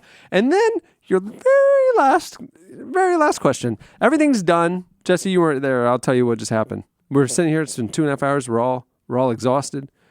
I'm not. I'm feeling good. You're excited. And things are wrapping up. I gave Eddie the little, let's wrap it up. He's had a long day. Yeah. And Eddie kind of wraps it up. It comes to a nice conclusion. And then he goes, okay, last question. How'd I do? When did that? How was this? How was this for you? And then they end up talking another 15 minutes about how great Eddie did interviewing him. It was like the Mark Maron ending. How cool he played it. I did a really good job, didn't I? Yeah. I feel like Did you have like a feedback form on a scale of 1 to 10? Yeah. He is such a sweet man. I'm actually really excited people get to hear this interview because he is just a really good dude with a great perspective. And he's changed a lot in the last 15 years too. He's like an adult with children and a life and a musician, and he's like 3-dimensional. And so it was fun to get off the fanboyness for a little bit and just have a really interesting conversation. I'm glad we get to hear this together. Here is Eddie Koffold's interview with Kevin Max. Well, I am sitting here with Mr. Kevin Max. How you doing, man? Oh, I am. What kind of question is that? So just give it all to me. I'm going to give every bit of me right now to you. First question, have you ever been on a cruise? I have. I had a great time. I sang karaoke. I can see where this is going, Oh, which I love. You're already very patient. I'm ready for this. Okay. All right. So let's talk about the Jesus Freak Cruise because I think this is really interesting. I think I was surprised because I had assumed we would see the reunion on land, but I am happy that it's on a boat, and I think it's going to be an interesting cruise. Like, what? Tell me about this. Tell me what the week is going to be like. Tell me what your hope and the vibe is. Well, I mean, obviously, this has been a long time coming. What's it been, 16 years or something? So there was a lot of conjecture from a lot of different people on how this should be kicked off. Mm-hmm. And I think that I was told about it a couple of months ago. So it wasn't, my genius marketing plan. So I can't, call it mine. But it was somebody else's. And when I heard the news, I was like, you know what? This is great. We're going to be able to do something cool, and it's going to be unique, and it's going to be something where we can actually set the tone, set the mood, and really be more of an intimate thing where everybody's just kind of in one place. And it made a lot of sense to me when they told me about it. Now, did you view it as a reunion or as a like, hey, let's do something fun with my friends here? Like, we haven't sung together in 16 years. Did you think it was like a full-blown, we're getting the band together, or was it like a one-off cruise and a fun experience? I mean, no, I didn't look at it as like this is going to be the end-all, be-all amalgamation of all of our, dreams. Yeah. And we're going to make this happen and put a bow on it and then walk off like Butch Cassidy into the the silver screen. I look at it like a starting point, but I know everybody is different. There's 3 different guys in this band. Everybody has a different schedule. Yeah. Everybody has a different career. Toby and I have multiple kids. It really is a difficult scenario to get everybody on the same, time scheme and make things happen. I mean, I think that it's been talked about many, many times, obviously, in the past. My gut reaction to it is I knew what people were saying when it came out, and I kind of had an inkling of that. That's what was going to be the general response. Really? It was a little bit more negative than I thought it was going to be, but I could understand where there's a lot of people that feel that they're left out or they've missed the boat. For me, I'm kind of like, I have a lot of hope for more than this. And I think it should be thought about a little bit more. But I think, again, if you're looking at it from my perspective and the band's perspective, it's kind of like an off-the-hip, like, let's do something cool. Great. It's not like this hasn't been masterminded and like we're going, I think in all respect to what we did in the past, I'd like to see more than just this. It's hard because I feel like people dig for more because when you go back and listen to, the last album you did, Supernatural, it's a good body of work. It's not nostalgia. It's not, I liked them when I was in youth group. Like, Supernatural is a great album. And I think there's always that sense of, it's like Seinfeld ending on top. Like, you guys just stopped. And then there was, a couple of releases of greatest hits, and that was it. And so I think there's always this longing of, like, what would happen if you actually started making music together again? Do you feel that if the 3 of you were in a studio again, do you think it would happen? As an artist, like I've seen other bands do it like that, and I'm always intrigued by the mystery of that. Like the Police did that. One of my favorite bands of the '80s. You know what I mean? It's like, they did Synchronicity, and literally walked away. Right. And that title's hilarious. The disbanding, and it's kind of like that's the whole album. Was one of their finest works. There's a lot of mystery in that, and I think it was cool to see them get back together. It was a little bit of a downer to not hear new music. How have you felt about, you alluded to it, that you kind of had a sense that, okay, when the reunion show is announced that it's going to be on a cruise ship, that the feedback, may be mixed. It's been pretty strong. It's been like kind of crazy to watch, actually. How does that affect you, and how have you felt about that? Well, as a very confrontational person, and are you? I'm pretty confrontational. I'm very Irish, so it's like I find the humor in everything, and I also find the passion and the anger and everything. Yeah. And I loved it all. Like, I sat back and I was like, this is great. Like, I'd go from page to page going, could this get any better? Yeah. And I think, what better way to launch something than on a blanket of drama. You know what I mean? It's like, you know, I'm really, truly, that's You believe that. I can't- love it. Yeah, I do. You can't get anything better than that. I mean, it's like if everybody's like, oh, great, then it's just kind of like it's over with. But if it's like talked about, Yeah. I wasn't bummed. I was like, good for my fans, good for my listeners, good for the people that have backed DC Talk and supported that they care this much. The fact that they cared that much really spoke to me. If it would have been just like, oh, cool. I think this was like failed expectations on their part. That's not yours to own, but people I think had this vision of you're going back and you're doing the arena tour and you're doing the thing and you're jumping off, you know, monitors and stuff like that, and it's like getting older. Right? Some of us are getting heavier. It's like, but there's like, you're still together. You're still singing on stage for the first time in, you know, formally in 16 years. You've done little things along the way, but like, there's still real excitement to what's happening.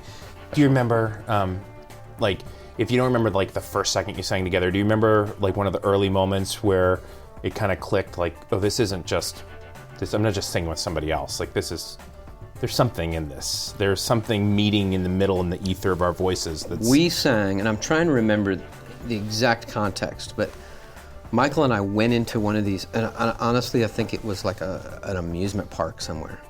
We went in to do one of those karaoke things where you record your voice on a track, and we sang like "Lean on Me."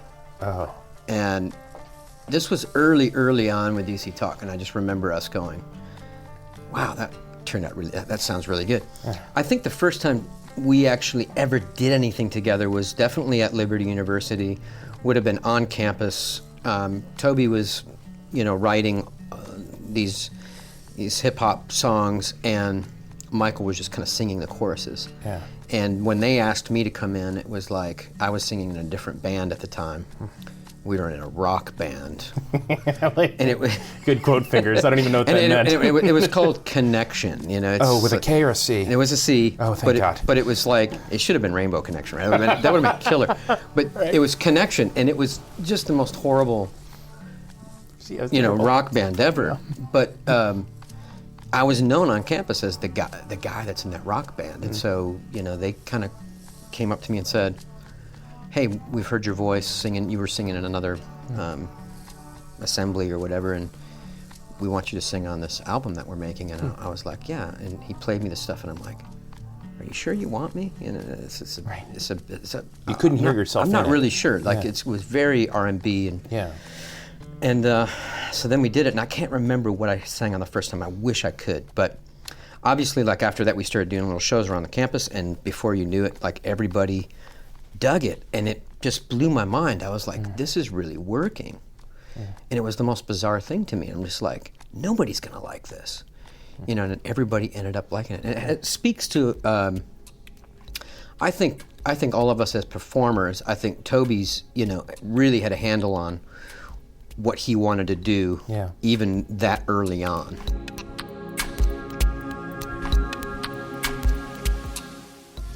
Let's rewind from all of the DC Talk stuff. Please, thank you. Earlier. Yeah, how do you feel? I really do want to ask you this. How do you feel about talking about DC Talk? Because it's like, I've read so many blogs and you're super cool about it, and people that are like huge DC Talk fans, and it's 10 questions about DC Talk and they're out. But how do you reconcile, still 16 years out, this was like, kind of you did this when you were a kid. How do you feel about talking about it? I mean, honestly, it's not a problem for me to talk about my past. I love it, but we only made 5 records, right? I mean, so there's just a certain amount that you can cover in 5 records. And but what's interesting about DC Talk is we have so many memories. Yeah. Like if I could write a book about all of our, little adventures along the way, it's amazing the things that we've seen and the things that we've done. So it's still intriguing to me. It's intriguing. It was also a time period where things were really changing and the industry was changing. And in our small little area of the industry, I mean, we had a lot to do with moving it along and progressing. So it's still intriguing to me. That's why I don't mind talking about it. Yeah. There's Yeah. a lot of corners to still talk about Yeah. because it was a very jam-packed 10 or 12 years. Yeah. And people have asked me, they want me to ask you about why the band ended and all that, but I actually don't want to talk about that because what gets really interesting to me. Can we take callers? We will. North Dakota, you're on with Kevin Max. I love that kind of stuff. Your solo career is when, to me, it starts to get very interesting because DC Talk has its place in the pantheon of music. You were saying a thing, but then Stereotype B comes out, and you continue to move through this solo career. You're just being nice. No, I'm not. I'm actually not that nice. People that know me know. But like, You're a lion. I know. what did you feel like you needed to say as you started writing music, not as part of a group? It's just Kevin is saying something here to whatever, to the world, to himself. What is it? I'm all about experimenting with music, and I always have been.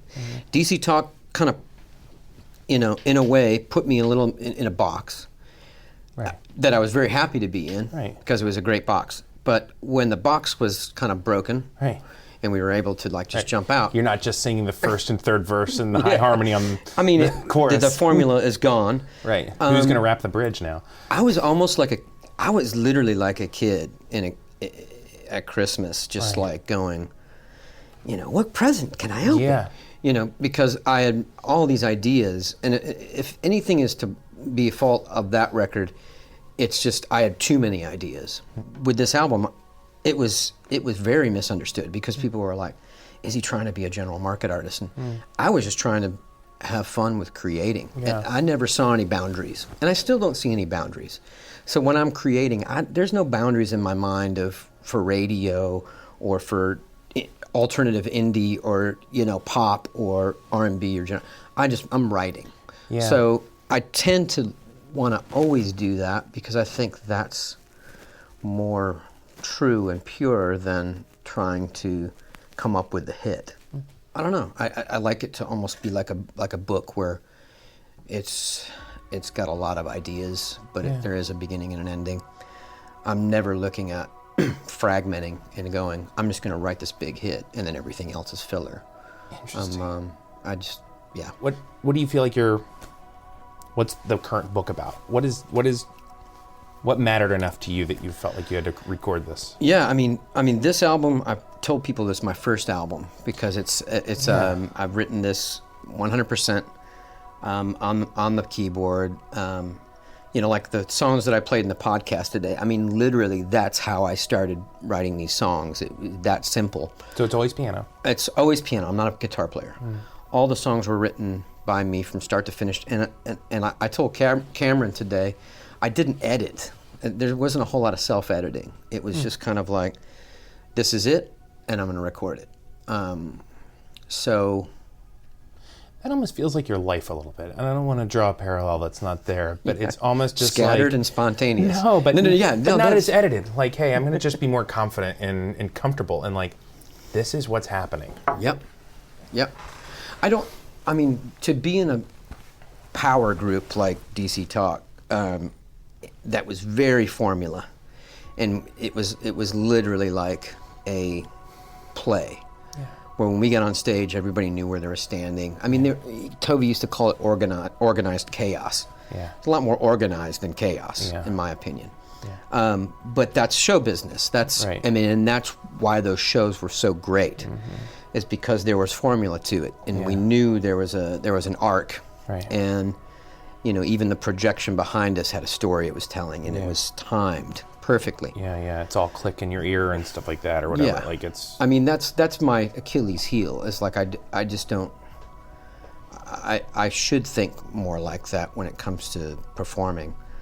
I tend to roll up on stage in a rug and have a couple of players behind me, and that's how I play. I saw you do a solo show here in Orlando, and it was right on Christmas. You did "Oh Holy Night," and then did some free form verses on the end of it that were way outside of A Holy Night, which was awesome. Like, it was just a lot of self-reflection. And then you left for a minute, and the guys kept playing, and you left.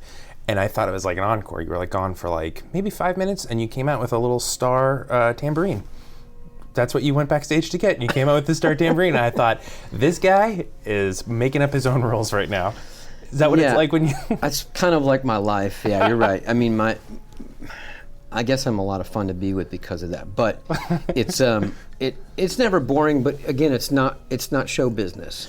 So with this album and the industry as it is, how do you fund an album nowadays? Like, or you want to? Is like still like the big label thing? I know there's been like crowdfunding, and how does it work? Well, I wish I could fund like Dr. Gene Scott used to fund. When he'd get on camera and say, "Everybody get on your phones." yeah. And get on the phones. Right. Just to have people sending me money would be incredible. I think Dr. Gene Scott was the first example of somebody crowdfunding in a way that was really interesting because he used video and everything else. Yeah. For me, it's become the natural progression of my career. It's like, I've lived off of shows, live shows, and royalties, and kind of basically made my own albums. Sometimes I've collaborated with record labels, and record labels would give me a certain amount of money. Now we can make records, and I'm getting ready to build my own studio in a brand new location. I've bought a farm outside of Franklin and Centerville, and it's got its own studio detached building, and I'm making the studio happen. And what's intriguing about crowdfunding is you can go all the way with ideas and not be, stuck on formula again. I mean, you can throw away all that and do what you want. And I love that about crowdfunding. What I didn't like about it was asking people for money. Yeah. So I tried to come up with cool ways to do that. I've gotten over my shyness now. now I'm like, hey, okay, that last one did really good. Let's figure out ways we can get even more people involved and supporting. So I think it's cool for the independent artist, right? Because we can go all the way with it when it comes to dreaming and imagination. And if we have the crowd that gets it, you can do a lot of really cool exclusives. So for me, crowdfunding through Pledge Campaign is more than just making a record. It's also merchandise. It's also ideas to connect. We do a lot of Skyping and phone calls. Yeah. I also do poetry where, I'll handwrite new poems and send it to them, or I'll record poems. I mean, this next one, we're actually having people stay over at the farm, and we do we're going to do some trail, some hiking, some archery. The big thing right now is a roller skating pole barn. It's the big thing for me. Like, I want to I have a barn, and then I have a pole barn. There's a barn that is made for horses, really, but there's a pole barn that's just kind of like a separate structure. Looks like a big, huge shed, right? We're going to put a roller skating rink in there and put a disco ball. And bring it back to the 70s. And I think, it's You have the most Kevin Maxius sounding house I've ever heard of. It's called Camp Maxerness. And, yeah, of course. And we're starting to brand right now. So we're starting to brand? It's your home. I love that. Sure, why not? Why not? Yeah. But there is something to it that it's just like there is not a shyness from people that are fans of your music. I mean, there's a real connection there through these crowdsourcing efforts and just through basically the way you live as a musician. It's not like you're trying to shy away from, it's not like you're just wanting to sit in your little quiet studio and release this and no one ever has access to you. I like the relationship you have with your fans. In Orlando, you have so much branding going on that I feel like my brand is chaos and spontaneity, and but yeah, I mean I hate to say fans. It's a horrible word, really, but listeners or supporters or whatever you call them. People that enjoy your music. Fans. People that resonate with your musicianship. They expect something bizarre, and I love, or spontaneous, and I love giving that to them. And I think that's the true beauty of the pledge campaign or the Kickstarter or whatever. You're only limited by your imagination. So if I was like, with this album, Playing Games with the Shadow, I really tried to come up with something that would be interesting that we could do cost effectively. That's the real challenge is to doing some of these things cost effectively. If I would have said, we're going to roller skate, everybody's going to be invited that did the pledge campaign, and we're going to have a big roller skating party at the end of this. It's just you have to think about the parking and people staying. Right. I'd have to build 200 yurts or teepees for people to sleep in. Right, for this Coachella at your house. Coachella at the house. So right. There is obviously some lines that you have to draw. Right.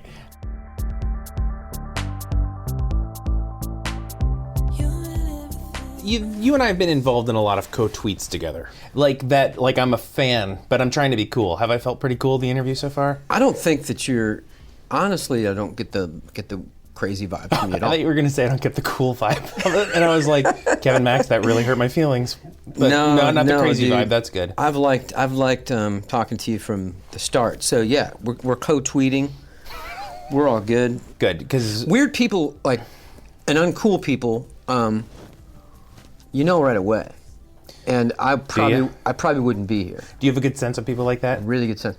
If I wasn't a singer, I'd be a profiler for the FBI for sure. Really? So you just kind of really can read people. Oh. I mean, people say it's spiritual. I mean, you can. God has given me that gift, but I honestly think I could be used by the government to do some really high level profiling. And for me, like when I start talking to you, I can also kind of tell what's going on with your voice on the phone and stuff, and I could tell you were genuine. You know what I mean? Yeah. Oh, we do glasses? That's pretty cool. You can do glasses if you want. It's pretty cool. I feel like my eyes are really bloodshot because I'm very tired. But are they kind of bloodshot? No, I don't think so. Okay. But if you want to wear glasses, that's fine. And if you'd like me to get glasses, I can get mine too. I have Ray-Bans. Not sure if you've heard of them. Do whatever you want, man. Okay. If you want to wear Brooks Brothers button-downs for the rest of your life, I would love to. This is a should. Joseph A. Banks button-down. That fits me nicely. Joseph A. Banks is When was great. the last time you were in a Joseph A. Banks? Oh my goodness, man! I don't think ever. Because they don't sell feather boas there. No, they don't. They don't sell. They don't sell cheetah. They don't sell anything. Let me just say that. Let me go on the record to say that. Early on in our career, we wore some pretty questionable things. Toby had us wearing some stripy combos and patent leather shoes. Toby was behind that, huh? Because you always wonder. I want to say that he was, but it's probably management. I can't remember who made the decision. Had a way to punt it away. But I don't know. Somebody decided. It wasn't me. But then it was like, then we graduated, and then we were like, okay, let's wear our own clothes, Yeah. Let's kind of style ourselves. I think the first time that really started happening was the Jesus Freak tour, and I remember going out and getting a pair of Dolce & Gabbana plastic pants. Yeah, when it looked like garbage bags on my on my legs. Yeah, when left to your own device. What about Kevin in those garbage bag pants? How about that guy? He's so cool. cool. And I loved them. They really were sweaty. You come off the stage and it was really a workout on stage, a little wasn't it? Uncomfortable. It was a workout on stage. I mean, dude, Toby way more athletic than me. I mean, just like going at it. I'm somewhat athletic. I remember those shows. We would come off and be drenched in sweat. Mm-hmm. And that's the other misconception is performers are just living the candy life. It's hard work, man. Yeah, it seems like hard work. Really hard work. It's like playing a full basketball game on stage every night. Yeah, I've never done either of those things, but it sounds like a lot of hard work. I saw you at, I saw you on the Supernatural tour, and my brother passed out at it because it was so hot and he was so tired. And when he woke up, I remember making fun of him because there were 3 guys basically running figure eights the entire night, singing, and he couldn't make it through the show. Couldn't make it through the show. Yeah. Do you remember that show? No, you don't remember it. Do you remember seeing me there? No, I don't remember seeing you there. It's cool. I was all the way in the There back. was one show where Toby jumped out in the crowd and actually broke somebody's nose or something, I think. It's a very, very, very physical show back then. I mean, Jesus Freak specifically, we're going back to DC Talk, which I love actually. But Sorry, man. No. We have to. There's so many stories. I remember the first time I stage dove, I launched myself off, 95, something like that, pre-Pearl Jam. Oh, yeah. Jumped off the stage, and everybody stepped back. Right, they didn't know what to do with you. They didn't know what to do. Oh, and give them room. I hit chairs. Kevin. And like, I just was like, I saw Toby do it, and I was like, this is gonna be cool and fun. And I did it, and I hit chairs, and I was just like, something did, and I realized what he was doing was he was like teasing people. Like he'd go up and he'd see their hands go forward, and then he'd make sure. Yeah, it's almost kind of like in the moment letting them know, right, we're gonna do this. Yeah. And I didn't. I was like, they're gonna get it. Yeah. And so I ran like without any, Again, it's like my boy Wilder. Yeah. No even thought of no fear. And man, that first time when I hit the back of a wooden chair, it was like the feeling of wanting to stage dive just completely left my spirit. Yeah. And then from then on, Toby was the guy that would climb the rafter and dive because he figured it out that he could do it. Respectfully, though, too, Toby had time. You guys are singing, and he doesn't have to rap for another 2 minutes. So what is he going to do? He's running around. He's got time to stage dive.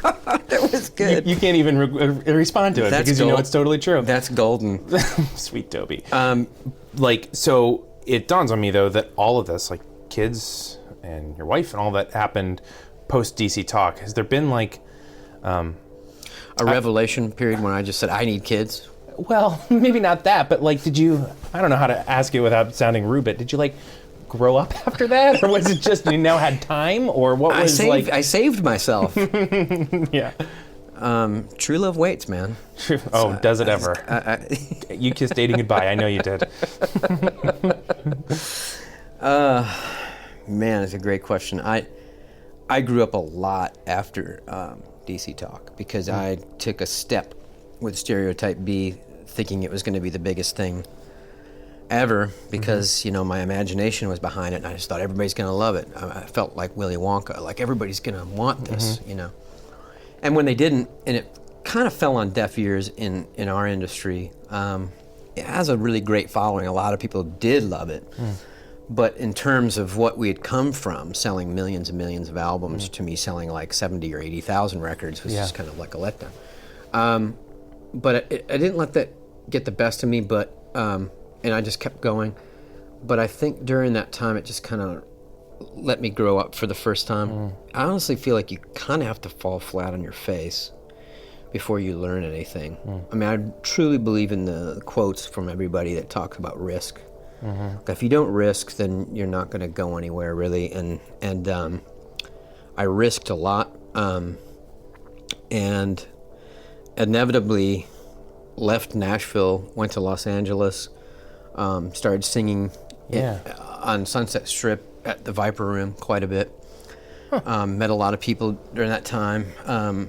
Kind of never lost my faith, but went into a time where I just kind of doubted everything, doubted everybody, doubted the industry. I was kind of a miserable person for a little bit.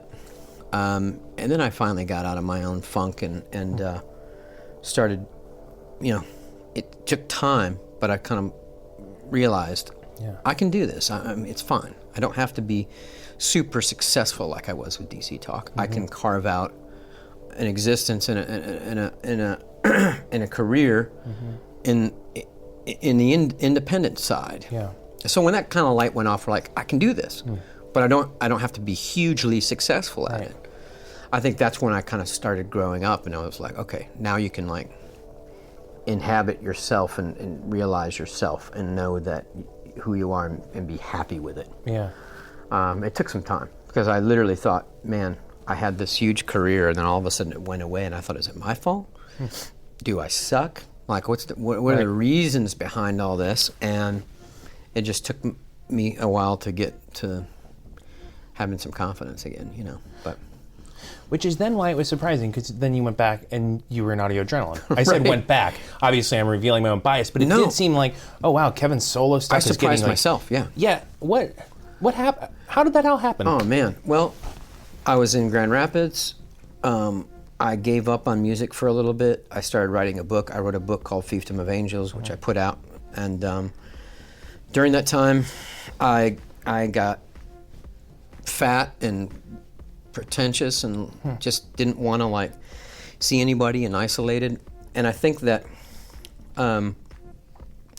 during that time, a couple of my friends really noticed that I was kind of slipping away a little bit, and you know, they were like, you know, you need to come back to the light, come back to the light, and an opportunity was given to me. I'm not saying that somebody was like, you know, we feel that Kevin needs to get out of Grand Rapids or he's gonna go off the deep end, but an opportunity was given to me for the whole, you know, Audio Adrenaline thing, and I could have easily said no, because it's not really my choice of music, the style. But I loved those guys so much that were in the band, because we did a lot of life with them, that I got myself out of my self-pity and out of my, you know, whatever, and, you know, lost 50 pounds, went back on the road, wrote on the album with different guys. These are songs that I wouldn't have done myself, but I collaborated with people, and it was a great experience for me to just kind of like let myself, you know, put myself aside and just do something for somebody else. So it's almost kind of like, and we were raising money for orphans in Haiti for Mark Stewart's nonprofit called Hands and Feet. So that was a huge part of it for me to get back into to do that. And then also, I really did feel like I needed to get back into singing and performing, and it was really good for me. And then when I felt like it was done for me, I just kind of was able to kind of find myself back into, you know, the world of being a solo artist.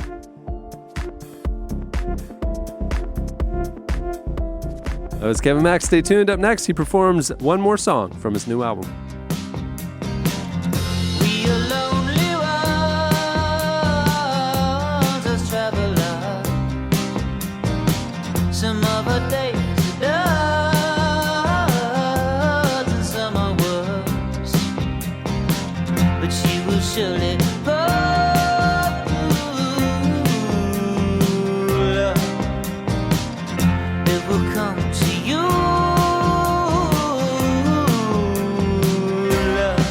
Love. I have a feeling it could will come to you. I got a notion it could will come to you. Someday you'll die on your birthday in the house we were born. Loved ones gathered around, holding your hands in their hands aglow. 125 years old. 125 years old. You're listening to Fruit Bats. The song is Good Will Come to You. Fruit Bats. Just they are a problem. They are a pest, but they make great music. Great music. Great music. They're in our community. I do life with them. Oh man, I got so many. life with them. You know what? You know what the thing is about our church? You know what's cool about our church?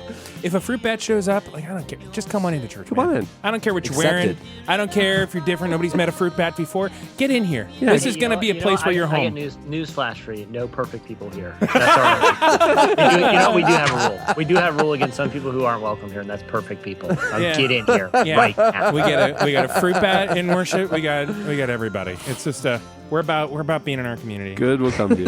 Look, hurt people hurt people, and we're not into that. and as we know, fruit bats don't actually hurt any people. No, they're so only they're hurt always fruit. welcome. Yeah. And if we're So not getting they just honest, annoy we're going to deeply. get honest about our junk here. And if you're not ready to face that, like this is going to be a hard place for you to engage. And that's all right. You can find another church. There are a lot of good churches, but this is going to be a place where we get super real. If someone told me that, I would be like, all right, you're right. I got the wrong.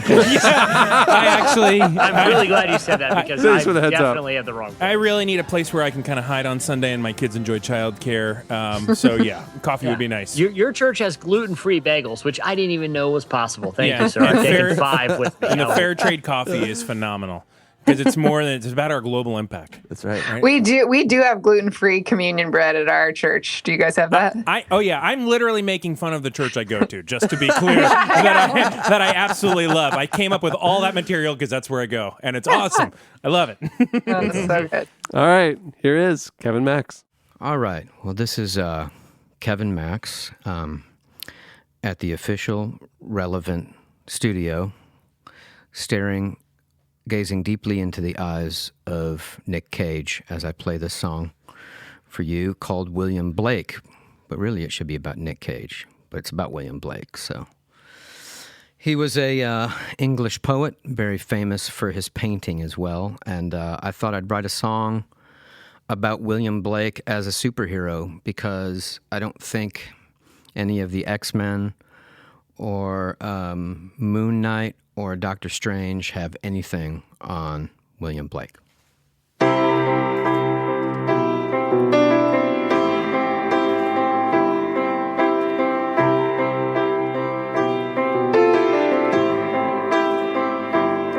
I see angels hanging from the trees. I hear psalms of kings through poetry. I make moments out of everything. It feels so warm when I am dreaming, where England's gates are always swinging, fountains joy is ringing, hillside towns and empty dales are whispering the winsome tales of William Blake.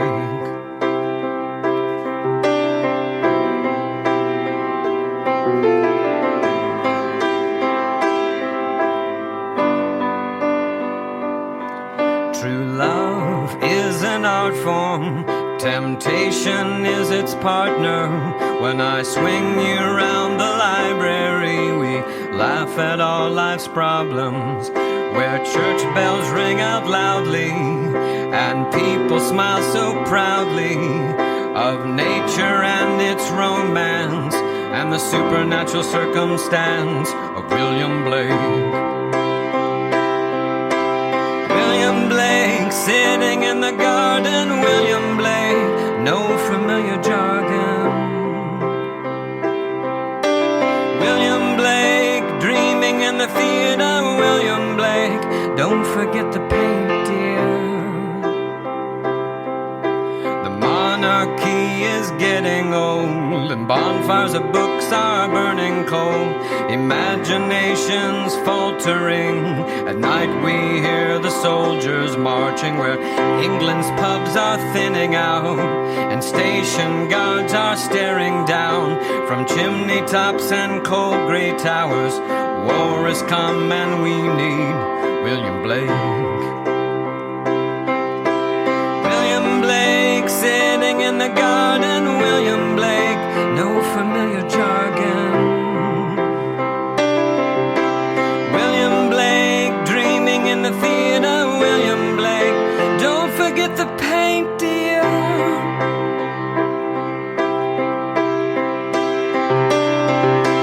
William Blake, sitting in the garden, William Blake, no familiar jargon.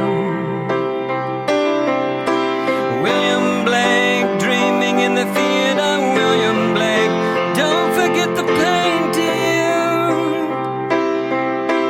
William Blake, laughing at the unknown, William Blake, recites another poem.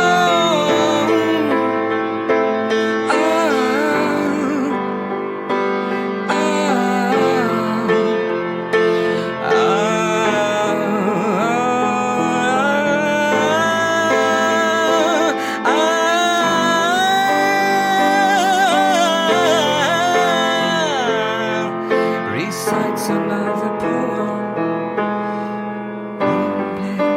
Dreaming in the theater, William Blake, don't forget the paint, dear. William Blake, sitting in the garden, William Blake, no familiar jargon.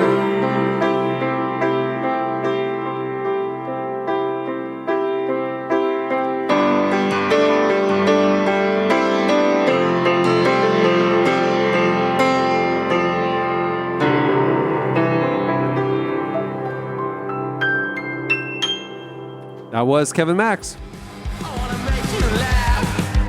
Set your brain on fire.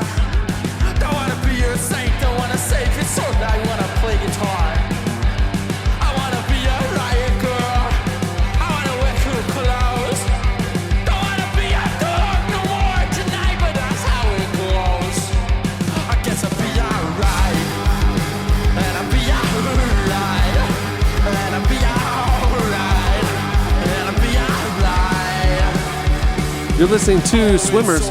The song is Harry Dean. It's SWMRS, all caps, no vowels. Wasn't Harry Dean the guy in He was a law partner show? with Carl Sagan once for a round table. Harry Dean. He was some lawyer. It's a lawyer in a show. Yeah. You're thinking of Dean Cain. All right, it's time for your feedback. Last week, Shauna was with us, and oddly, the question of the week wasn't about her raccoons.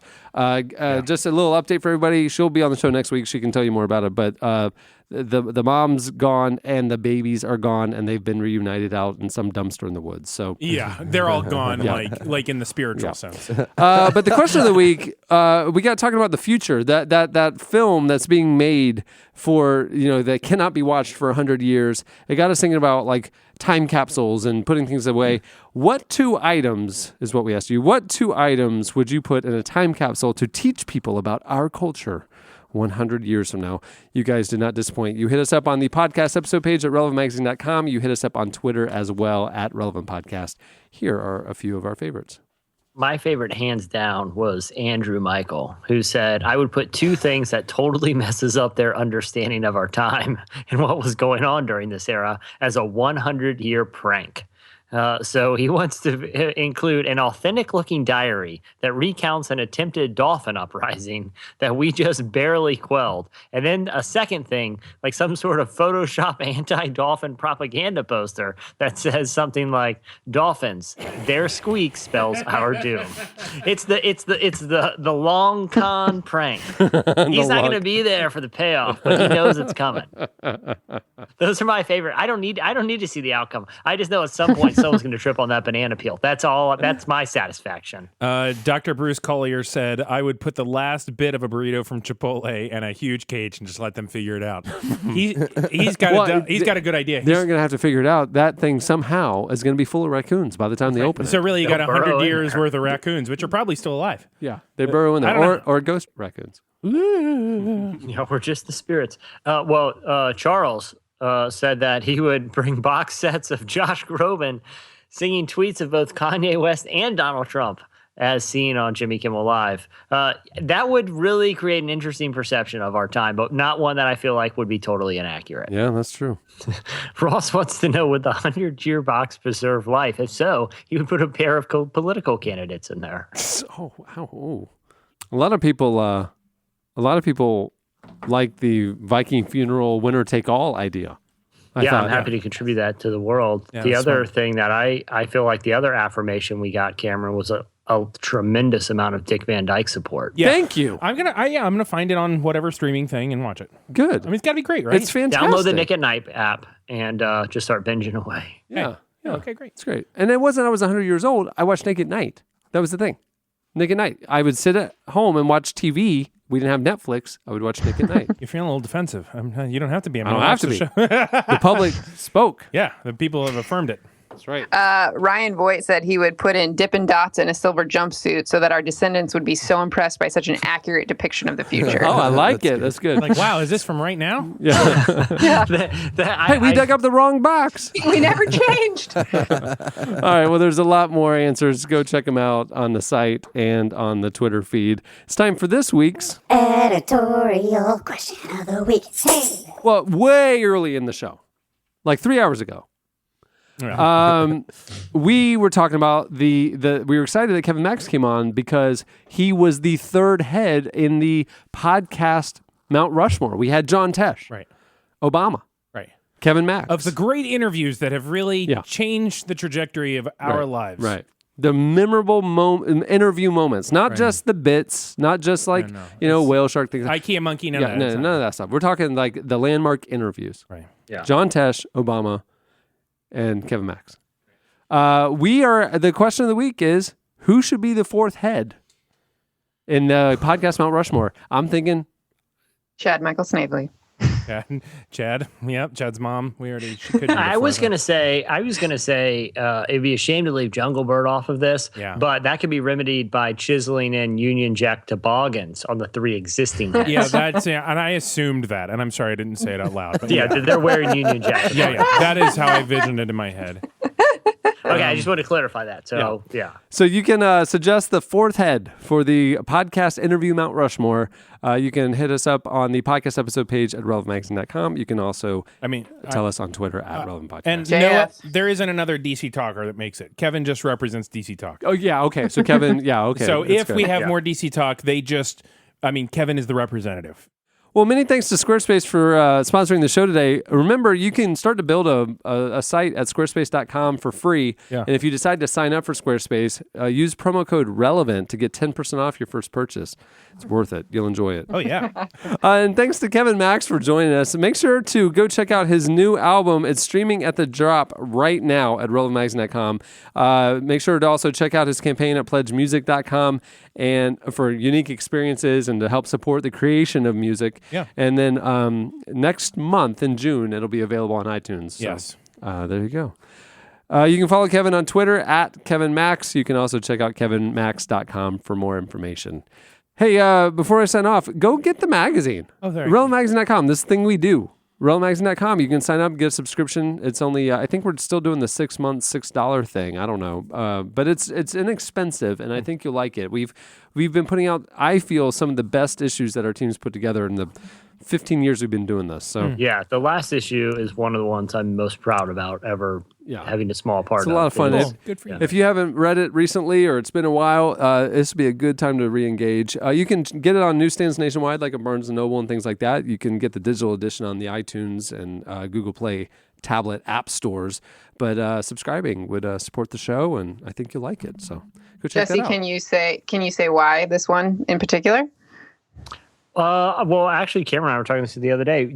With the variety that it represents and the depth of some of the writing in a lot of the stories, I felt like was high marks for us. That I felt like there's something for everybody who's like, in our demographic and who are our subscribers. But I also feel like each of the stories digs pretty deep and, just has a lot of really interesting content. Yeah, I agree. Right. It's a page turner, but it's also deep. It's marketable. It's fun. It's cool. It's fresh, but it's also substantive. And the new one it's in design right now. It's the same thing. It's like it's a really good issue. It's exciting. It's good to be doing something for 16 years and to feel like your last issue is your best issue, and the one that you're working on is even better. It's a good place to be. Yeah. Yeah. Right. All right. Well, on that note, we'll wrap it up. I'm Cameron Strang. I'm Eddie Kaufholz. I'm Chandler Strang. I'm Joy Eggert-Reed. I'm Jesse Carey. Eddie, that happened. I mean, this was a really big moment for all of us. Thank you, everyone. I want to thank my parents. Just want to thank all my friends. I want to thank God. And, I just want to thank my church. That's just been so lovely. All right. We'll see you next week.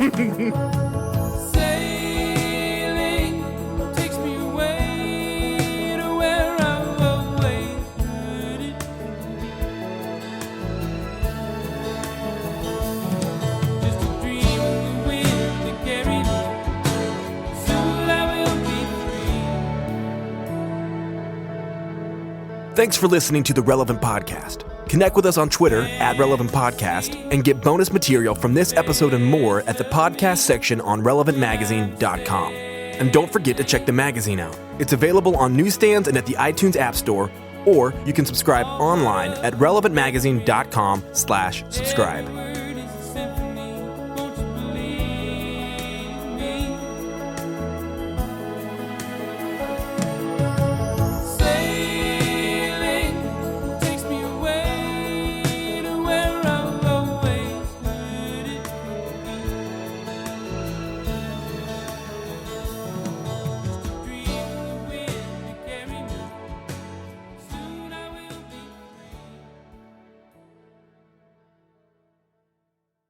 Congratulations, everyone. You've really done something.